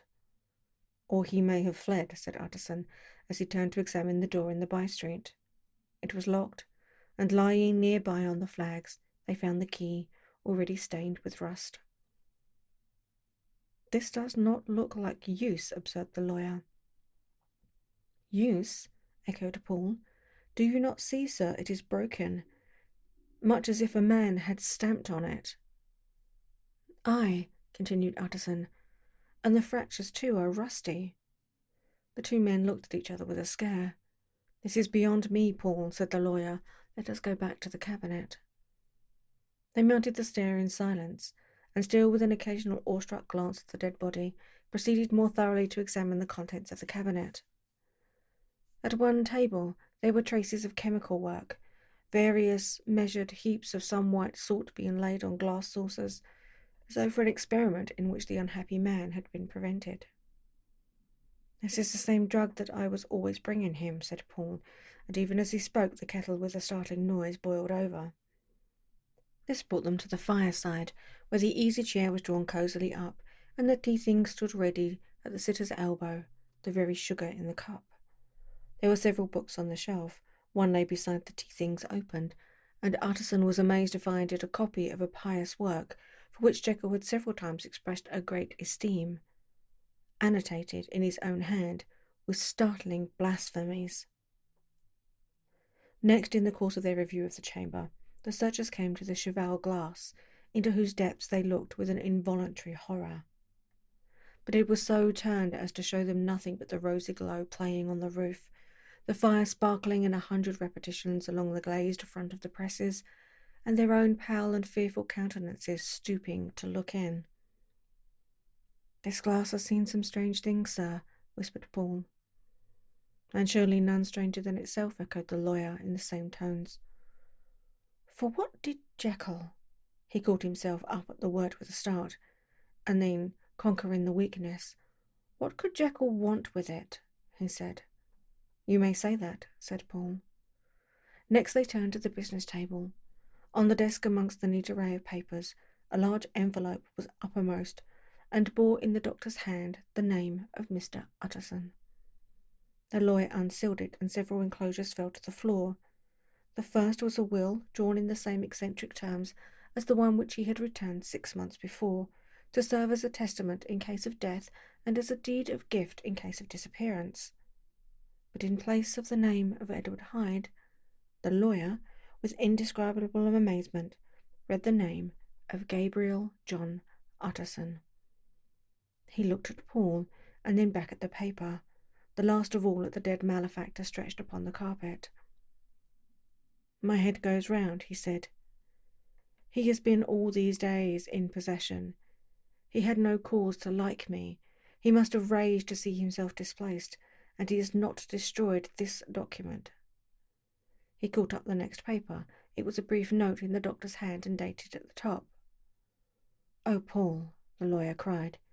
"He was alive and here this day. He cannot have been disposed of in so short a space. He must be still alive. He must have fled. And then why fled? And how? And in that case, can we venture to declare this suicide? Oh, we must be careful. I foresee that we may yet involve your master in some dire catastrophe." "Why don't you read it, sir?" said Paul. "Because I fear," replied the lawyer solemnly. "God grant I have no cause for it." And with that he brought the paper to his eyes and read as follows: "My dear Utterson, when this shall fall into your hands, I shall have disappeared. Under what circumstances I have not the penetration to foresee, but my instinct, and all the circumstances of my nameless situation, tell me that the end is sure and must be early. Go then, and first read the narrative which Lanyon warned me he was to place in your hands, and if you care to hear more, turn to the confession of your unworthy and unhappy friend, Henry Jekyll." "There was a third enclosure?" asked Utterson. "Here, sir," said Paul, and gave into his hands a considerable packet sealed in several places. The lawyer put it in his pocket. "I would say nothing of this paper. If your master has fled or is dead, we may at least save his credit. It is now 10. I must go home and read these documents in quiet, but I shall be back before midnight, when we shall send for the police." They went out, locking the door of the theatre behind them, and Utterson, once more leaving the servants gathered about the fire in the hall, trudged back to his office to read the two narratives in which this mystery was now to be explained. Chapter 9. Dr. Lanyon's Narrative. On the 9th of January, now 4 days ago, I received by the evening delivery a registered envelope, addressed in the hand of my colleague and old school companion, Henry Jekyll. I was a good deal surprised by this, for we were by no means in the habit of correspondence. I had seen the man, dined with him indeed the night before, and I could imagine nothing in our intercourse that should justify a formality of registration. The contents increased my wonder, for this is how the letter ran. 10th December, 18. Dear Lanyon, you are one of my oldest friends, and although we may have differed at times on scientific questions, I cannot remember, at least on my side, any break in our affection. There was never a day when, if you had said to me, "Jekyll, my life, my honour, my reason depend upon you," I would not have sacrificed my left hand to help you. Lanyon, my life, my honour, my reason are all at your mercy. If you fail me tonight, I am lost. You might suppose after this preface that I am going to ask you for something dishonourable to grant. Judge for yourself. I want you to postpone all other engagements for tonight. Even if you were summoned to the bedside of an emperor, to take a cab, unless your carriage should be actually at the door, and with this letter in your hand for consultation, to drive straight to my house. Paul, my butler, has his orders. You will find him waiting your arrival with a locksmith. The door of my cabinet is then to be forced, and you are to go in alone. To open the glazed press, letter E, on the left hand, breaking the lock if it be shut, and to draw out, with all its contents as they stand, the fourth drawer from the top, or, which is the same thing, the third from the bottom. In my extreme distress of mind, I have a morbid fear of misdirecting you. But even if I am in error, you may know the right drawer by its contents. Some powders, a file, and a paper book.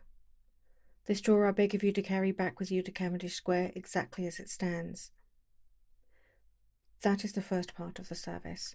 Now for the second. You should be back, if you set out at once on the receipt of this, long before midnight, but I will leave you that amount of margin, not only in the fear of one of those obstacles that can neither be prevented nor foreseen, but because an hour when your servants are in bed is to be preferred for what will then remain to do. At midnight, then, I have to ask you to be alone in your consulting room, to admit with your own hand into the house a man who will present himself in my name, and to place in his hands the drawer that you will have brought with you from my cabinet. then you will have played your part and earned my gratitude completely. 5 minutes afterwards, if you insist upon an explanation, you would have understood that these arrangements are of capital importance, and that by the neglect of one of them, fantastic as they may appear, you might have charged your conscience with my death or the shipwreck of my reason. Confident as I am that you will not trifle with this appeal, my heart sinks and my hand trembles at the bare thought of such a possibility. Think of me at this hour, in a strange place, labouring under a blackness of distress that no fancy can exaggerate, and yet well aware that, if you will but punctually serve me, my troubles will roll away like a story that is told. Serve me, my dear Lanyon, and save your friend, H.J. P.S. I had already sealed this up when a fresh terror struck upon my soul. It is possible that the post office may fail me, and this letter not come into your hands until tomorrow morning. In that case, dear Lanyon, do my errand when it shall be most convenient for you in the course of the day, and once more expect my messenger at midnight. It may then already be too late, and if that night passes without event, you will know that you have seen the last of Henry Jekyll. Upon the reading of this letter, I made sure my colleague was insane, but till that was proved beyond the possibility of doubt, I felt bound to do as he requested. The less I understood of this farrago, the less I was in a position to judge of its importance, and an appeal so worded could not be set aside without a grave responsibility. I rose accordingly from table, got into a hansom, and drove straight to Jekyll's house. The butler was awaiting my arrival. He had received by the same post as mine a registered letter of instruction, and had sent at once for a locksmith and a carpenter. The tradesmen came while we were yet speaking, and we moved in a body to old Dr. Denman's surgical theatre, from which, as you are doubtless aware, Jekyll's private cabinet is most conveniently entered. The door was very strong, the lock excellent.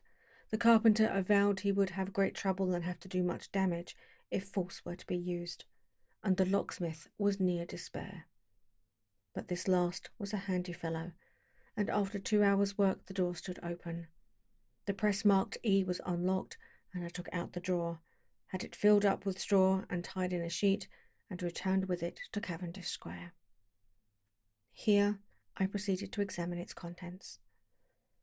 The powders were neatly enough made up, but not with the nicety of the dispensing chemist, so that it was plain they were of Jekyll's private manufacture. And then I opened one of the wrappers. I found what seemed to me a simple crystalline salt of a white colour. The vial, to which I next turned my attention, might have been about half full of a blood-red liquor, which was highly pungent to the sense of smell, and seemed to me to contain phosphorus and some volatile ether. Of the other ingredients I could make no guess. The book was an ordinary version book, and contained little but a series of dates. These covered a period of many years, but I observed that the entry ceased nearly a year ago, and quite abruptly. Here and there a brief remark was appended to the date, usually no more than a single word, double, occurring perhaps 6 times in a total of several hundred entries, and once very early in the list, and followed by several marks of exclamation, total failure. All this, though it whetted my curiosity, told me little that was definite. Here were a phial of some salt, and the record of a series of experiments that had led, like too many of Jekyll's investigations, to no end of practical usefulness. How could the presence of these articles in my house affect either the honour, the sanity, or the life of my flighty colleague? If his messenger could go to one place, why could he not go to another? And even granting some impediment, why was this gentleman to be received by me in secret? The more I reflected, the more convinced I grew that I was dealing with a case of cerebral disease, and though I dismissed my servants to bed, I loaded an old revolver, that I might be found in some posture of self-defence. 12 o'clock had scarce rung out over London, ere the knocker sounded very gently on the door. I went myself at the summons, and found a small man crouching against the pillars of the portico. "Are you come from Dr. Jekyll?" I asked. He told me yes by a constrained gesture, and when I had bidden him enter, he did not obey me without a searching backwards glance into the darkness of the square. There was a policeman not far off, advancing with his bull's eye open, and at the sight I thought my visitor started and made greater haste. These particulars struck me, I confess, disagreeably, and as I followed him into the bright light of the consulting room, I kept my hand ready at my weapon. Here at last I had a chance of clearly seeing him. I had never set eyes on him before, so much was certain. He was small, as I have said. I was struck besides with the shocking expression of his face, with his remarkable combination of great muscular activity and great apparent debility of constitution, and last but not least, with the odd, subjective disturbance caused by his neighbourhood. This bore some resemblance to incipient rigor, and was accompanied by a marked sinking of the pulse. At the time I set it down to some idiosyncratic personal distaste, and merely wondered at the acuteness of the symptoms. But I have since had reason to believe the cause to lie much deeper in the nature of man, and to turn on some nobler hinge than the principle of hatred. This person, who had thus, from the first moment of his entrance, struck in me what I can only describe as a disgustful curiosity, was dressed in a fashion that would have made an ordinary person laughable. His clothes, that is to say, although they were of rich and sober fabric, were enormously too large for him in every measurement, the trousers hanging on his legs and rolled up to keep them from the ground, the waist of the coat below his haunches, the collar sprawling wide upon his shoulders. Strange to relate, this ludicrous accoutrement was far from moving me to laughter, rather as there was something abnormal and misbegotten in the very essence of the creature that now faced me, something seizing, surprising, and revolting. This fresh disparity seemed but to fit in with and to reinforce it, so that to my interest in the man's nature and character there was added a curiosity as to his origin, his life, his fortune, and status in the world. These observations, though they have taken so great a space to be set down in, were yet the work of a few seconds. My visitor was indeed on fire with sombre excitement. "Have you got it?" he cried. "Have you got it?" And so lively was his impatience that he even laid his hand upon my arm and sought to shake me. I put him back, conscious at his touch of a certain icy pang along my blood. "Come, sir," said I. "You forget that I have not yet the pleasure of your acquaintance. Be seated, if you please." And I showed him an example, and sat myself down in my customary seat, and with as fair an imitation of my ordinary manner to a patient, as the lateness of the hour, the nature of my preoccupations, and the horror I had of my visitor would suffer me to muster. "I beg your pardon, Dr. Lanyon," he replied, civilly enough. "What you say is very well founded, and my impatience has shown its heels to my politeness. I come here at the insistence of your colleague, Dr. Henry Jekyll, on a piece of business of some moment, and I understand—" He paused and put his hand to his throat, and I could see, in spite of his collected manner, that he was wrestling against the approaches of the hysteria. "I understand a draw." But here I took pity on my visitor's suspense, and some perhaps on my own growing curiosity. "There it is, sir," said I, pointing to the drawer where it lay on the floor, behind a table and still covered with a sheet. He sprang to it and then paused and laid his hand upon his heart. I could hear his teeth grate with the convulsive action of his jaws, and his face was so ghastly to see that I grew alarmed both for his life and reason. "Compose yourself," said I. He turned a dreadful smile to me, and as if with the decision of despair plucked away the sheet. At sight of the contents he uttered one loud sob of such immense relief that I sat petrified. And the next moment, in a voice that was already fairly well under control, "Have you a graduated glass?" he asked. I rose from my place with something of an effort and gave him what he asked. He thanked me with a smiling nod, measured out a few minims of the red tincture, and added one of the powders. The mixture, which was at first of a reddish hue, began, in proportion as the crystals melted, to brighten in colour, to effervesce audibly, and to throw off small fumes of vapour. Suddenly, and at the same moment the ebullition ceased and the compound changed to a dark purple, which faded against more slowly to a watery green. My visitor, who had watched these metamorphoses with a keen eye, smiled, set down the glass upon the table, and then turned and looked upon me with an air of scrutiny. "And now," said he, "to settle what remains. Will you be wise? Will you be guided? Will you suffer me to take this glass in my hand, and to go forth from your house without further parley? Or has the greed of curiosity too much command of you? Think before you answer, for it shall be done as you decide. As you decide, you shall be left as you were before, and neither richer nor wiser, unless the sense of service rendered to a man in mortal distress can be counted as a kind of riches of the soul. Or if you shall so prefer to choose, a new province of knowledge and new avenues to fame and power shall be laid open to you, here, in this room, upon the instant, and your sight shall be blasted by a prodigy to stagger the unbelief of Satan." "Sir," said I, affecting a coolness that I was far from truly possessing, "you speak enigmas, and you will perhaps not wonder that I hear you with no very strong impression of belief.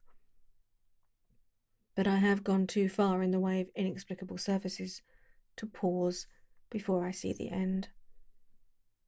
"It is well," replied my visitor. "Lanyon, you remember your vows. What follows is under the seal of our profession. And now you who have so long been bound to the most narrow and material views, you who have denied the virtues of transcendental medicine, you who have derided your superiors, behold." He put the glass to his lips and drank at one gulp. A cry followed. He reeled, staggered, clutched at the table and held on, staring with injected eyes, gasping with open mouth, and as I looked there came, I thought, a change. He seemed to swell. His face became suddenly black, and the features seemed to melt and alter. And the next moment I had sprung to my feet and leaped back against the wall, my arms raised to shield me from that prodigy, my mind submerged in terror. "Oh God!" I screamed, and "Oh God!" again and again, for there before my eyes, pale and shaken, and half fainting and groping before me, with his hands like a man restored from death, there stood Henry Jekyll. What he told me in the next hour I cannot bring my mind to set on paper. I saw what I saw, I heard what I heard, and my soul sickened at it, and yet now when that sight had faded from my eyes, I asked myself if I believe it, and I cannot answer.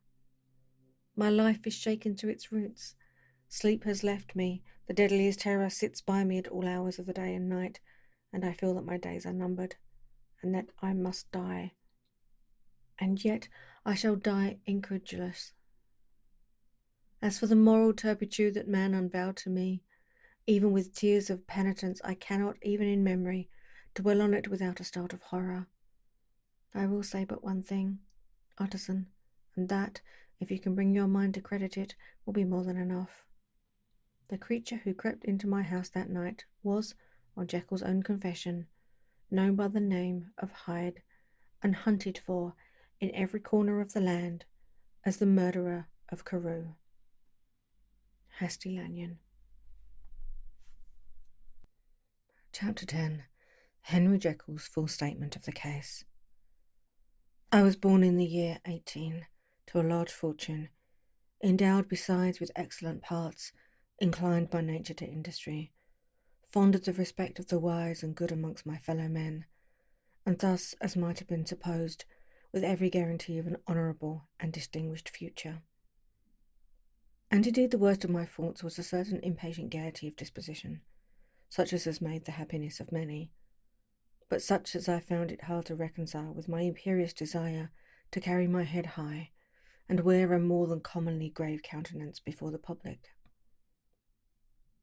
Hence it came about that I concealed my pleasures, and that when I reached years of reflection, and began to look around me and take stock of my progress and position in the world, I stood already committed to a profound duplicity of life.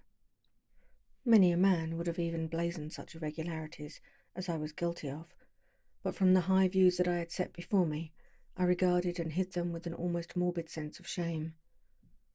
It was thus rather the exacting nature of my aspirations, than any particular degradation in my thoughts, that made me what I was, and with even a deeper trench than in the majority of men, severed in me those provinces of good and ill which divide and compound man's dual nature. In this case I was driven to reflect deeply and inveterately on that hard law of life, which lies at the root of religion and is one of the most plentiful springs of distress. Though so profound a double-dealer, I was in no sense a hypocrite. Both sides of me were in dead earnest. I was no more myself when I laid aside restraint and plunged in shame than when I laboured, in the eye of day, at the furtherance of knowledge or the relief of sorrow and suffering. And it chanced that direction of my scientific studies, which led wholly towards the mystic and the transcendental, reacted and shed a strong light on this consciousness of the perennial war among my members. With every day, and from both sides of my intelligence, the moral and the intellectual, I thus drew steadily nearer to that truth, by whose partial discovery I have been doomed to such a dreadful shipwreck, that man is not truly one, but truly two. I say two, because a state of my own knowledge does not pass beyond that point. Others will follow, others will outstrip me on the same lines, and I hazard the guess that man will be ultimately known for a mere polity of mellifluous, incongruous, and independent denizens. I, for my part, from the nature of my life, advanced infallibly in one direction, and in one direction only. It was on the moral side, and in my own person, that I learned to recognize the thorough and primitive duality of man.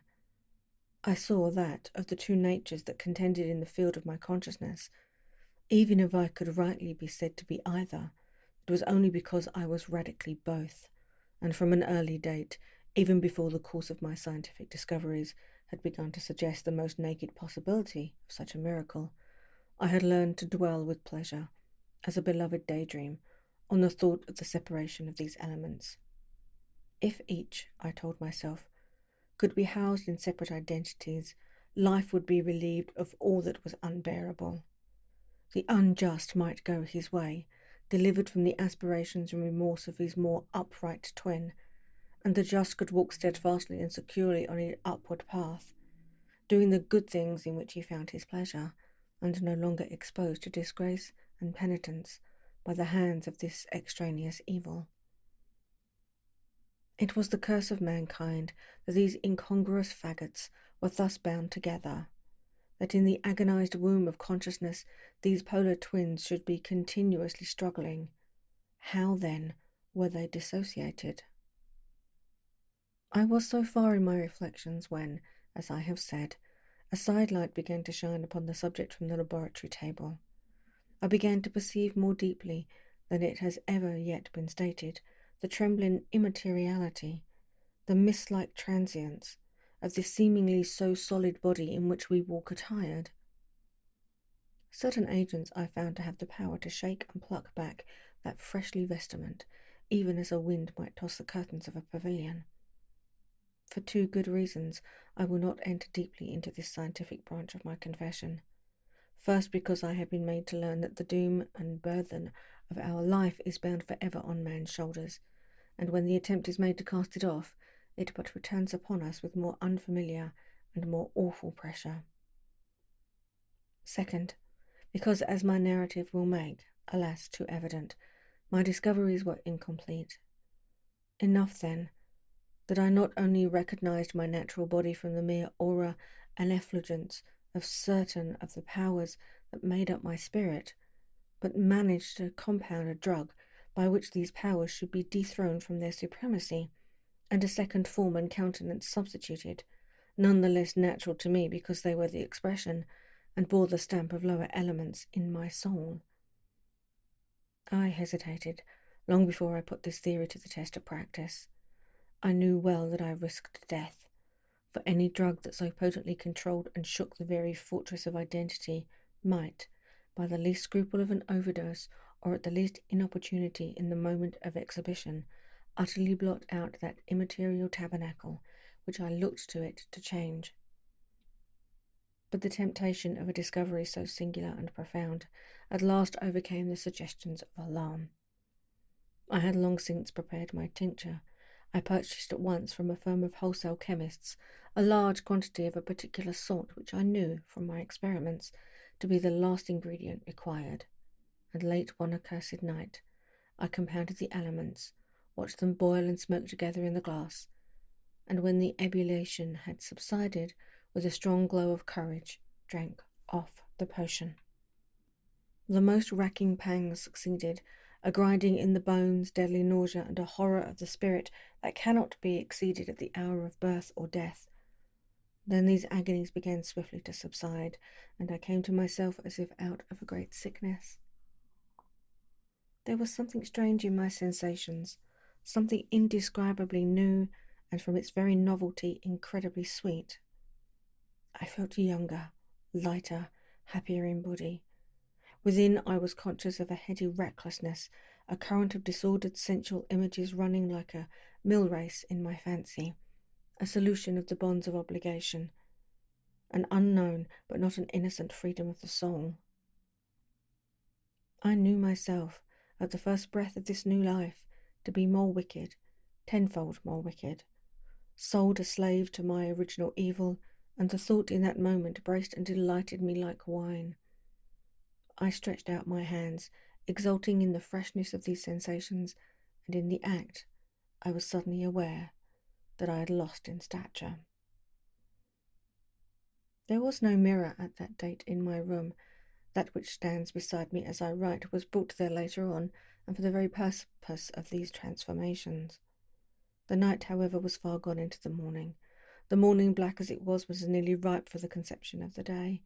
The inmates of my house were locked in the most rigorous hours of slumber, and I determined, flushed as I was with hope and triumph, to venture in my new shape as far as to my bedroom. I crossed the yard, wherein the constellation looked down upon me. I could have thought with wonder, the first creature of that sort that their unsleeping vigilance had yet disclosed to them. I stole through the corridors, a stranger in my own house, and coming to my room I saw the first time the appearance of Edward Hyde. I must here speak by theory alone, saying not that which I know, but that which I suppose to be most probable. The evil side of my nature, to which I had now transferred the stamping efficacy, was less robust and less developed than the good which I had just opposed. Again, in the course of my life, which has been, after all, 9/10 of life of effort, virtue, and control, it had been much less exercised and much less exhausted. And hence, as I think, it came about that Edward Hyde was so much smaller, slighter, and younger than Henry Jekyll.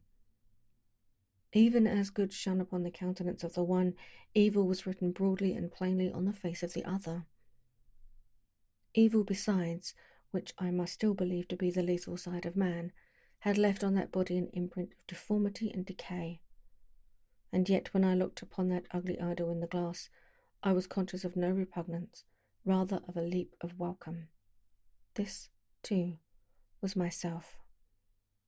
It seemed natural and human. In my eyes it bore a livelier image of the spirit.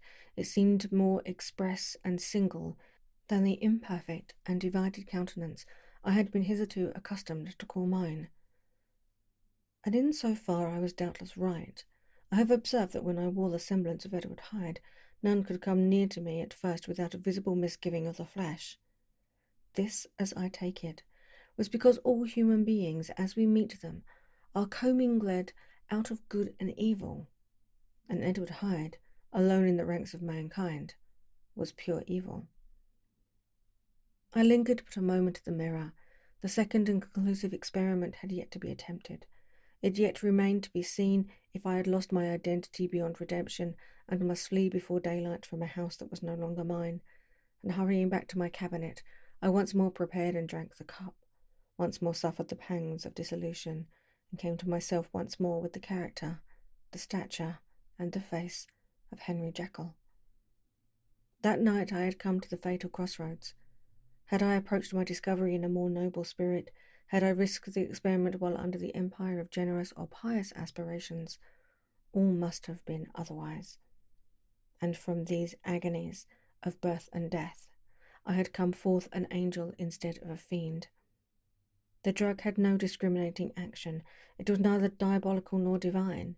It but shook the doors of the prison house of my disposition, and like the captives of Philippi, that which stood within ran forth. At that time my virtue slumbered, my evil, kept awake by ambition, was alert and swift to seize the occasion, and the thing that was projected was Edward Hyde. Hence, although I had now two characters as well as two appearances, one was wholly evil, and the other was still the old Henry Jekyll, that incongruous compound of whose reformation and improvement I had already learned to despair. The movement was thus wholly towards the worst. Even at that time I had not conquered my aversions to the dryness of a life of study. I would still be merrily disposed at times, and as my pleasures were, to say the least, undignified, and I was not only well known and highly considered, but growing towards the elderly man, this incoherency of my life was daily growing more unwelcome. It was on this side that my new power tempted me until I fell in slavery. I had but to drink the cup, to doff at once the body of the noted professor, and to assume, like a thick cloak, that of Edward Hyde. I smiled at the notion. It seemed to me at the time to be humorous, and I made my preparations with the most studious care. I took and furnished that house in Soho, to which Hyde was tracked by the police, and engaged as a housekeeper a creature whom I knew well to be silent and unscrupulous. On the other side I announced to my servants that a Mr. Hyde, whom I described, was to have full liberty and power about my house in the square, and to parry mishaps, I even called and made myself a familiar object in my second character. I next drew upon that will to which you so much objected, so that if anything befell me in the person of Dr. Jekyll, I could enter on that of Mr. Hyde without pecuniary loss. And thus fortified, as I supposed on every side, I began to profit by the strange immunities of my position. Men have before hired bravos to transact their crimes, while their own person and reputation sat under shelter. I was the first that ever did so for his pleasure. I was the first that could plod in the public eye with a load of genial respectability, and in a moment, like a schoolboy, strip off these lendings and spring headlong into the sea of liberty. But for me, in my impenetrable mantle, the safety was complete. Think of it, I did not even exist. Let me but escape into my laboratory door. Give me but a second or two to mix and swallow the draught that I had always standing ready, and whatever he had done, Edward Hyde would pass away like the stain of breath upon a mirror. And there in his stead, quietly at home, trimming the midnight lamp in his study, a man who could afford to laugh at suspicion, would be Henry Jekyll. The pleasures which I made haste to seek in my disguise were, as I have said, undignified. I would scarce use a harder term. But in the hands of Edward Hyde they soon began to turn towards the monstrous. When I would come back from these excursions, I was often plunged into a kind of wonder at my vicarious depravity. This familiar that I called out of my own soul, and sent forth alone to do his good pleasure, was a being inherently malign and villainous, his every act and thought centred on self, drinking pleasure with bestial avidity from any degree of torture to another, relentless like a man of stone. Henry Jekyll stood at times aghast before the acts of Edward Hyde, but the situation was apart from ordinary laws, and insidiously relaxed the grasp of conscience. It was Hyde after all, and Hyde alone that was guilty. Jekyll was no worse. He woke again to his good qualities seemingly unimpaired. He would even make haste where it was possible to undo the evil done by Hyde, and thus his conscience slumbered. Into the details of the infamy at which I thus connived, for even now I can scarce grant that I committed it, I have no design of entering. I mean but to point out the warnings and the successive steps with which my chastisement approached. I met with one accident which, as it brought on no consequence, I shall no more than mention. An act of cruelty to a child aroused against me the anger of a passer-by, whom I recognized the other day in the person of your kinsman. The doctor and the child's family joined him. There were moments when I feared for my life, and at last, in order to pacify their too just resentments, Edward Hyde had to bring them to the door and pay them in a cheque drawn in the name of Henry Jekyll. But this danger was easily eliminated from the future by opening an account at another bank in the name of Edward Hyde himself, and when, by sloping my own hand backwards, I had supplied my double with a signature, I thought I sat beyond the reach of fate. Some 2 months before the murder of Sir Danvers, I had been out for one of my many adventures, had returned at a late hour, and woke the next day in bed with somewhat odd sensations. It was in vain that I looked about me. In vain I saw the decent furniture and tall proportions of my room in the square. In vain that I recognized the pattern of the bed curtains and the design of the mahogany frame. Something still kept insisting that I was not where I was, that I had not wakened where I seemed to be, but in the little room in Soho where I was accustomed to sleep in the body of Edward Hyde. I smiled to myself, and in my psychological way began lazily to inquire into the elements of this illusion, occasionally, even as I did so, dropping back into a comfortable morning doze. I was still so engaged when, in one of my more wakeful moments, my eyes fell upon my hand. Now the hand of Henry Jekyll, as you have often remarked, was professional in shape and size. It was large, firm, white, and comely. But the hand which I now saw, clearly enough, in the yellow light of mid-London morning, lying half shut on the bedclothes, was lean, corded, knuckly, of a dusky pallor and thickly shaded with a swart growth of hair. It was the hand of Edward Hyde.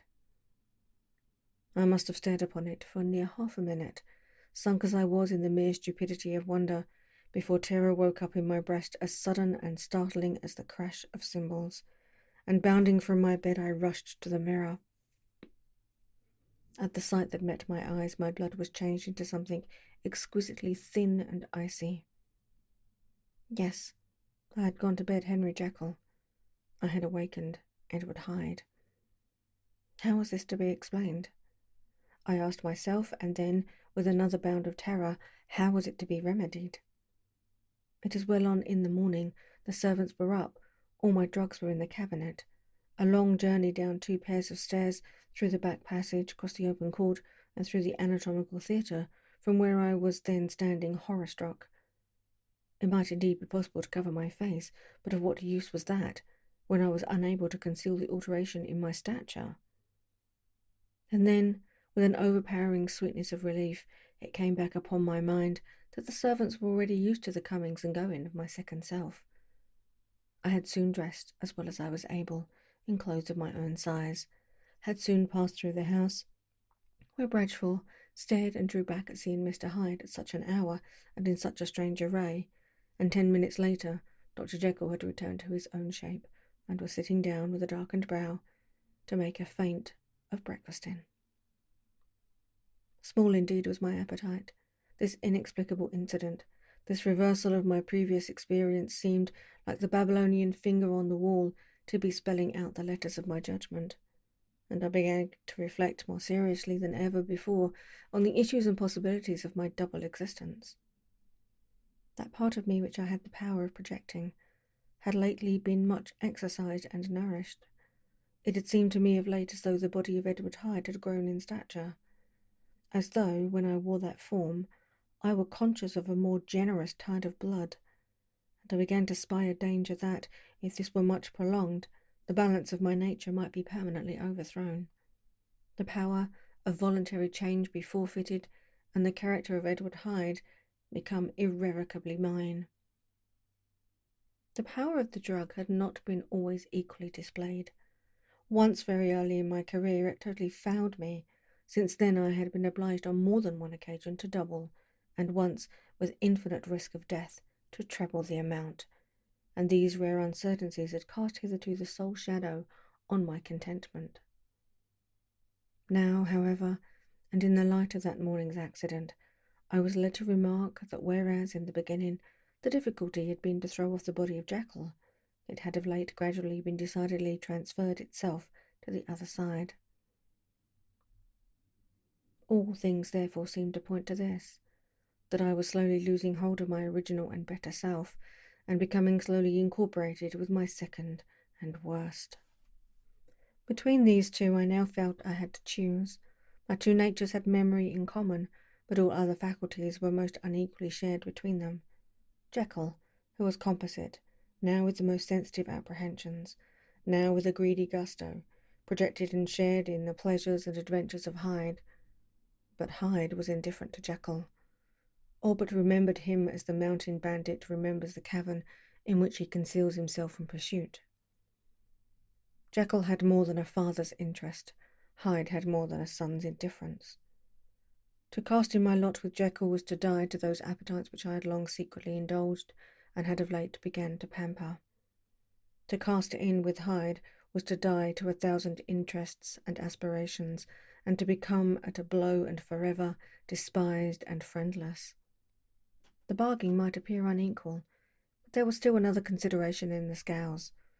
For while Jekyll would suffer smartingly in the fires of abstinence, Hyde would be not even conscious of all that he had lost.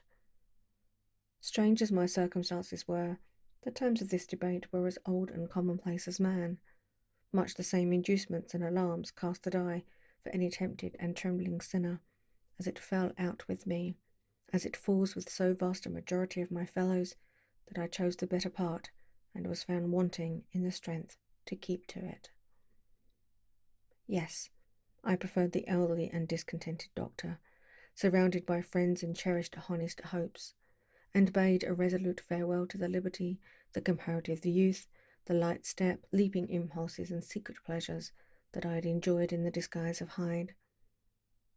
I made this choice perhaps with some unconscious reservation, for I neither gave up the house in Soho nor destroyed the clothes of Edward Hyde, which still lay ready in my cabinet.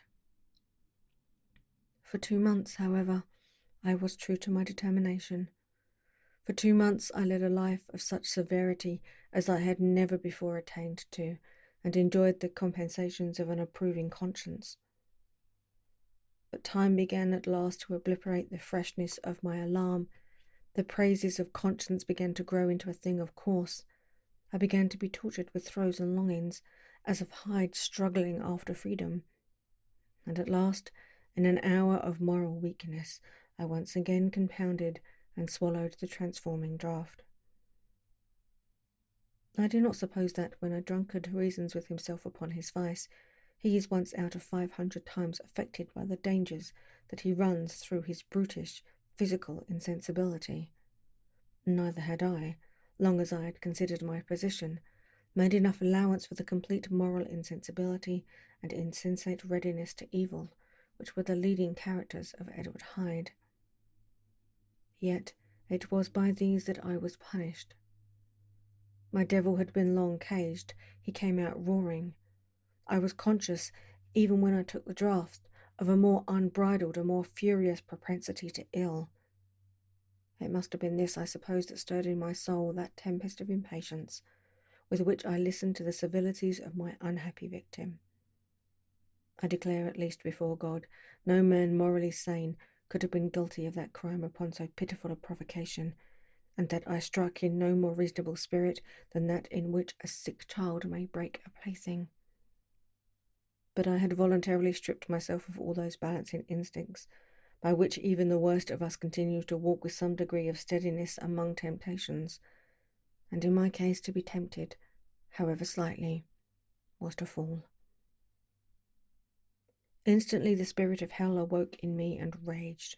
With a transport of glee I mauled the unresisting body, tasting delight from every blow, and it was not till weariness had begun to succeed that I was suddenly, in the top fit of my delirium, struck through the heart by a cold thrill of terror. A mist dispersed.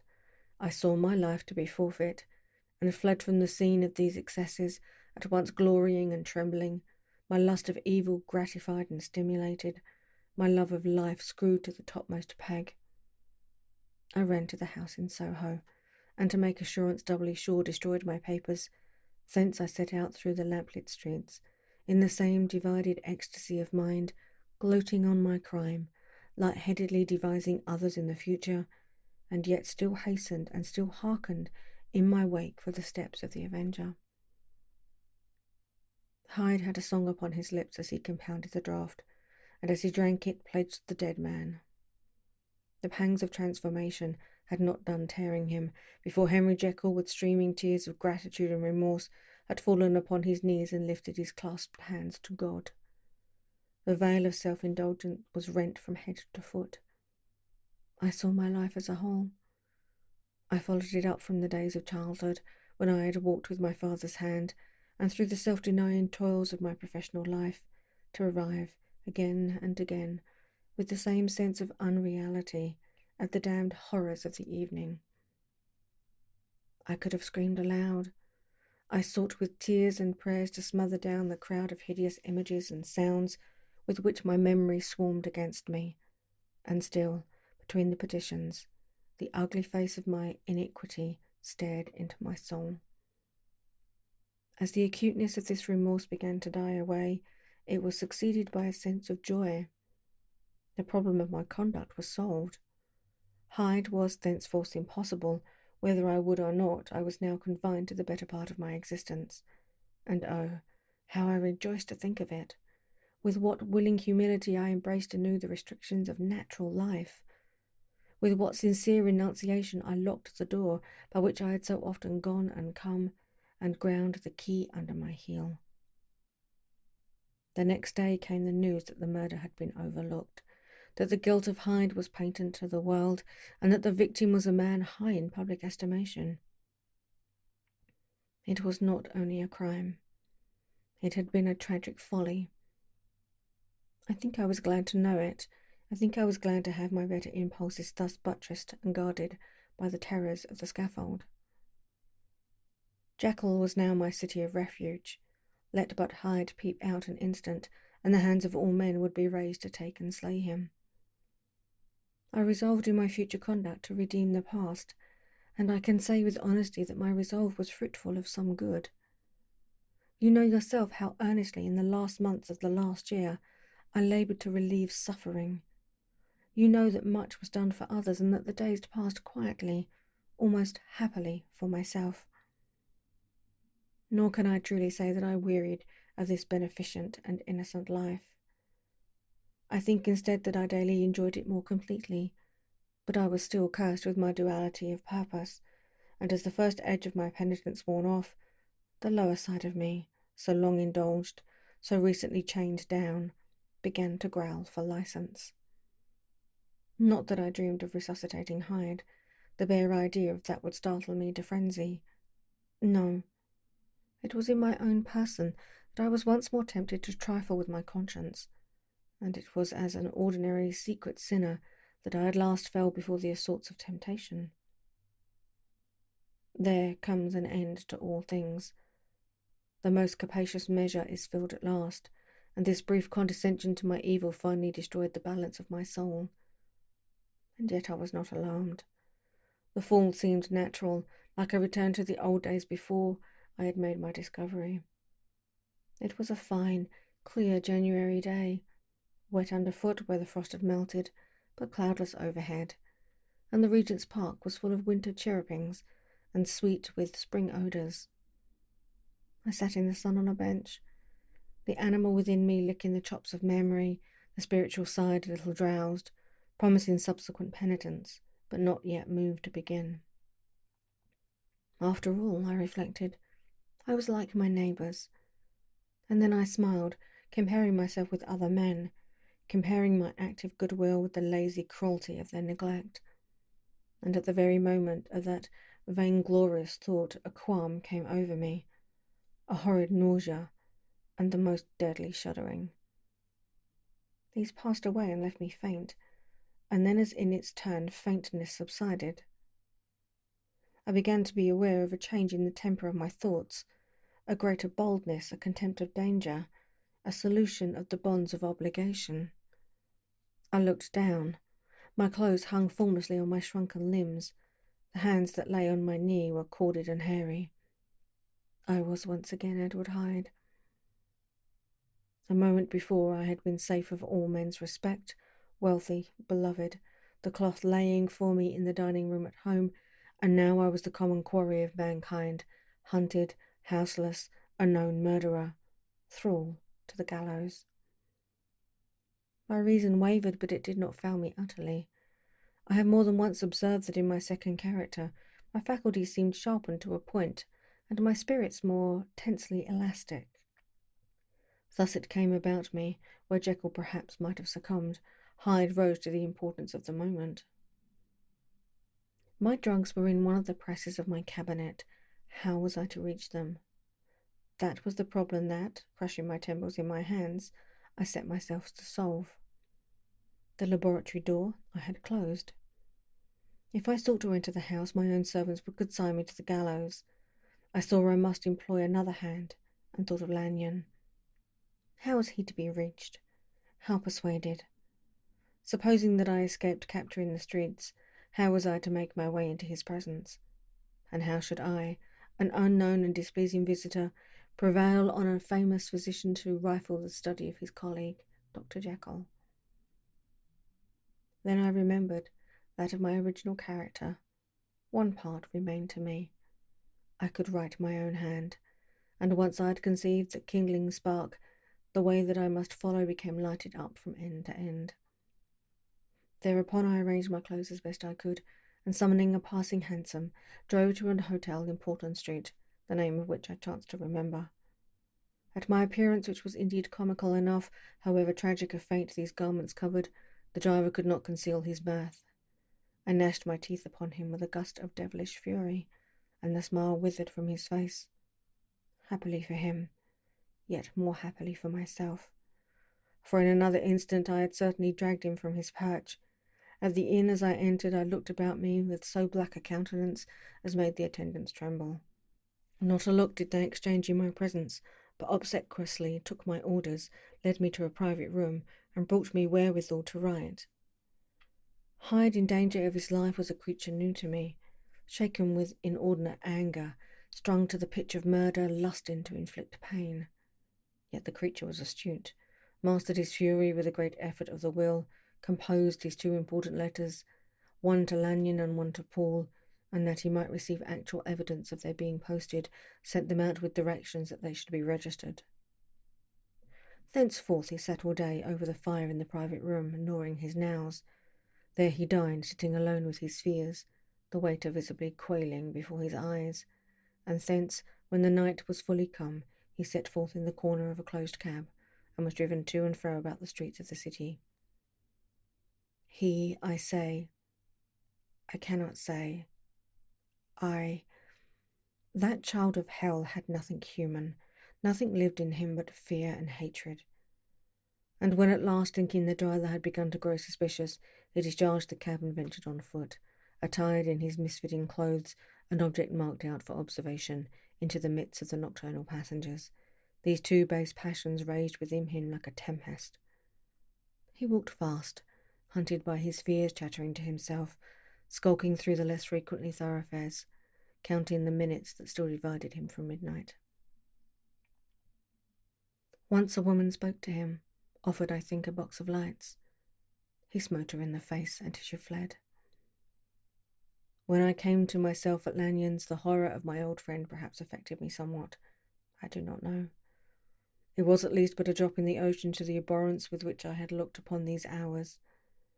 A change had come over me. It was no longer the fear of the gallows. It was the horror of being Hyde that racked me.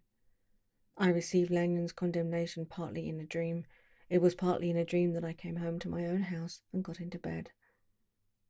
I slept after the prostration of the day, with a stringent and profound slumber that not even the nightmare that wrung me could have vowed to break. I woke in the morning, shaken, weakened, but refreshed. I still hated and feared the thought of the brute that slept within me, and I had not, of course, forgotten the appalling dangers of the day before. But I was once more at home, in my own house, and close to my drugs, and gratitude for my escape shone so strong in my soul that it almost rivaled the brightness of hope. I was stepping leisurely across the court after breakfast, drinking the chill of the air with pleasure, when I was seized again with these indescribable sensations that heralded the change, and I had but the time to gain the shelter of my cabinet before I was once again raging and freezing with the passions of Hyde. He took on this occasion a double dose to recall me to myself, and alas, 6 hours after, as I sat looking sadly in the fire, the pangs returned, and the drug had to be re-administered. In short, from that day forth it seemed only by a great effort as of gymnastics, and only under the immediate stimulation of the drug, that I was able to wear the countenance of Jekyll. At all hours of the day and night I would be taken with a premonitory shudder.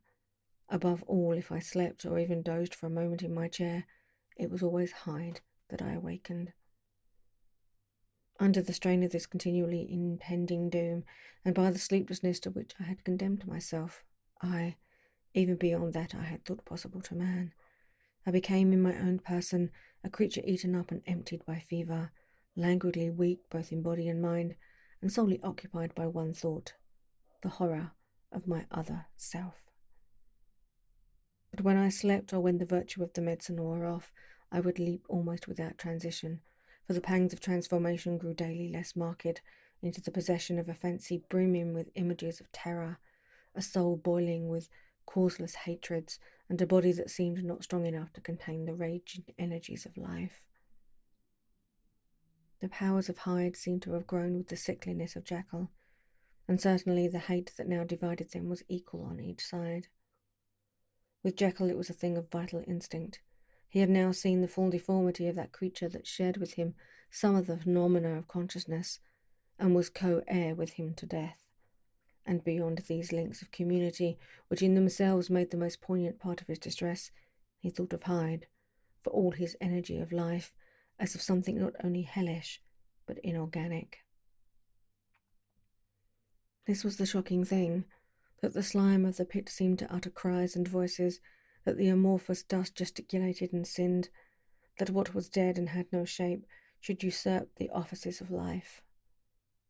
And this again, that insurgent horror was knit to him closer than a wife, closer than an eye, lay caged in his flesh, where he heard it mutter and felt it struggle to be born, and at every hour of weakness and in the confidence of slumber, prevailed against him and disposed him out of life.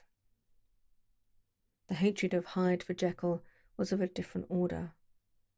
His terror of the gallows drove him continually to commit temporary suicide, to return to his subordinate station of a part instead of a person, but he loathed the necessity. He loathed the despondency into which Jekyll had now fallen, and he resented the dislike with which he was himself regarded. Hence the ape-like tricks that he would play me, scrawling in my own hand blasphemies on the pages of my books, burning the letters and destroying the portrait of my father, and indeed, had it not been for his fear of death, he would long ago have ruined himself in order to involve me in the ruin. But his love of life was wonderful. I go further. I, who sicken and freeze at the mere thought of him, when I recall the abjection and passion of this attachment, and when I know how he fears my power to cut him off by suicide, I find it in my heart to pity him. It is useless, and the time awfully fails me, to prolong this description.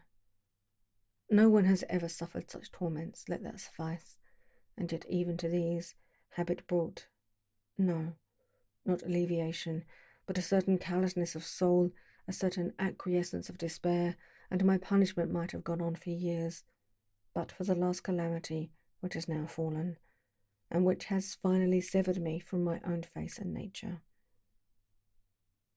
The provision of the salt, which had never been renewed since the date of the first experiment, began to run low. I sent out for the fresh supply and mixed the draught.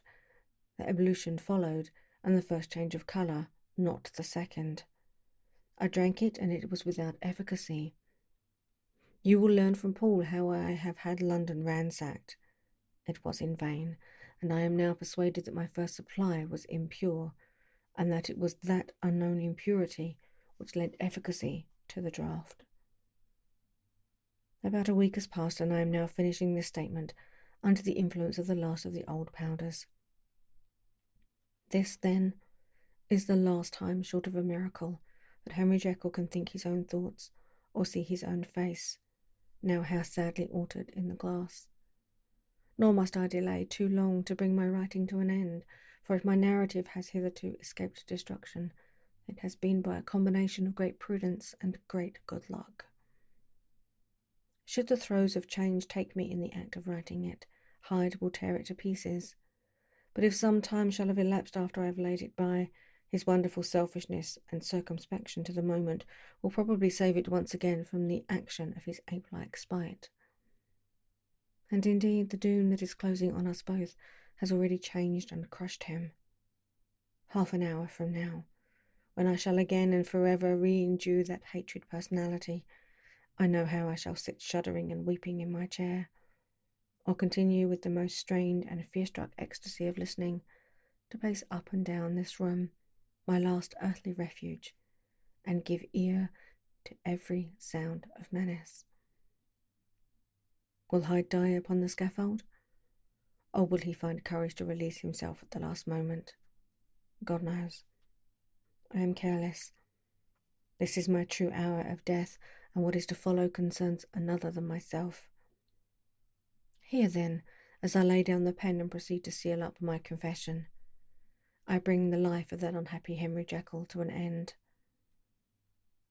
The end.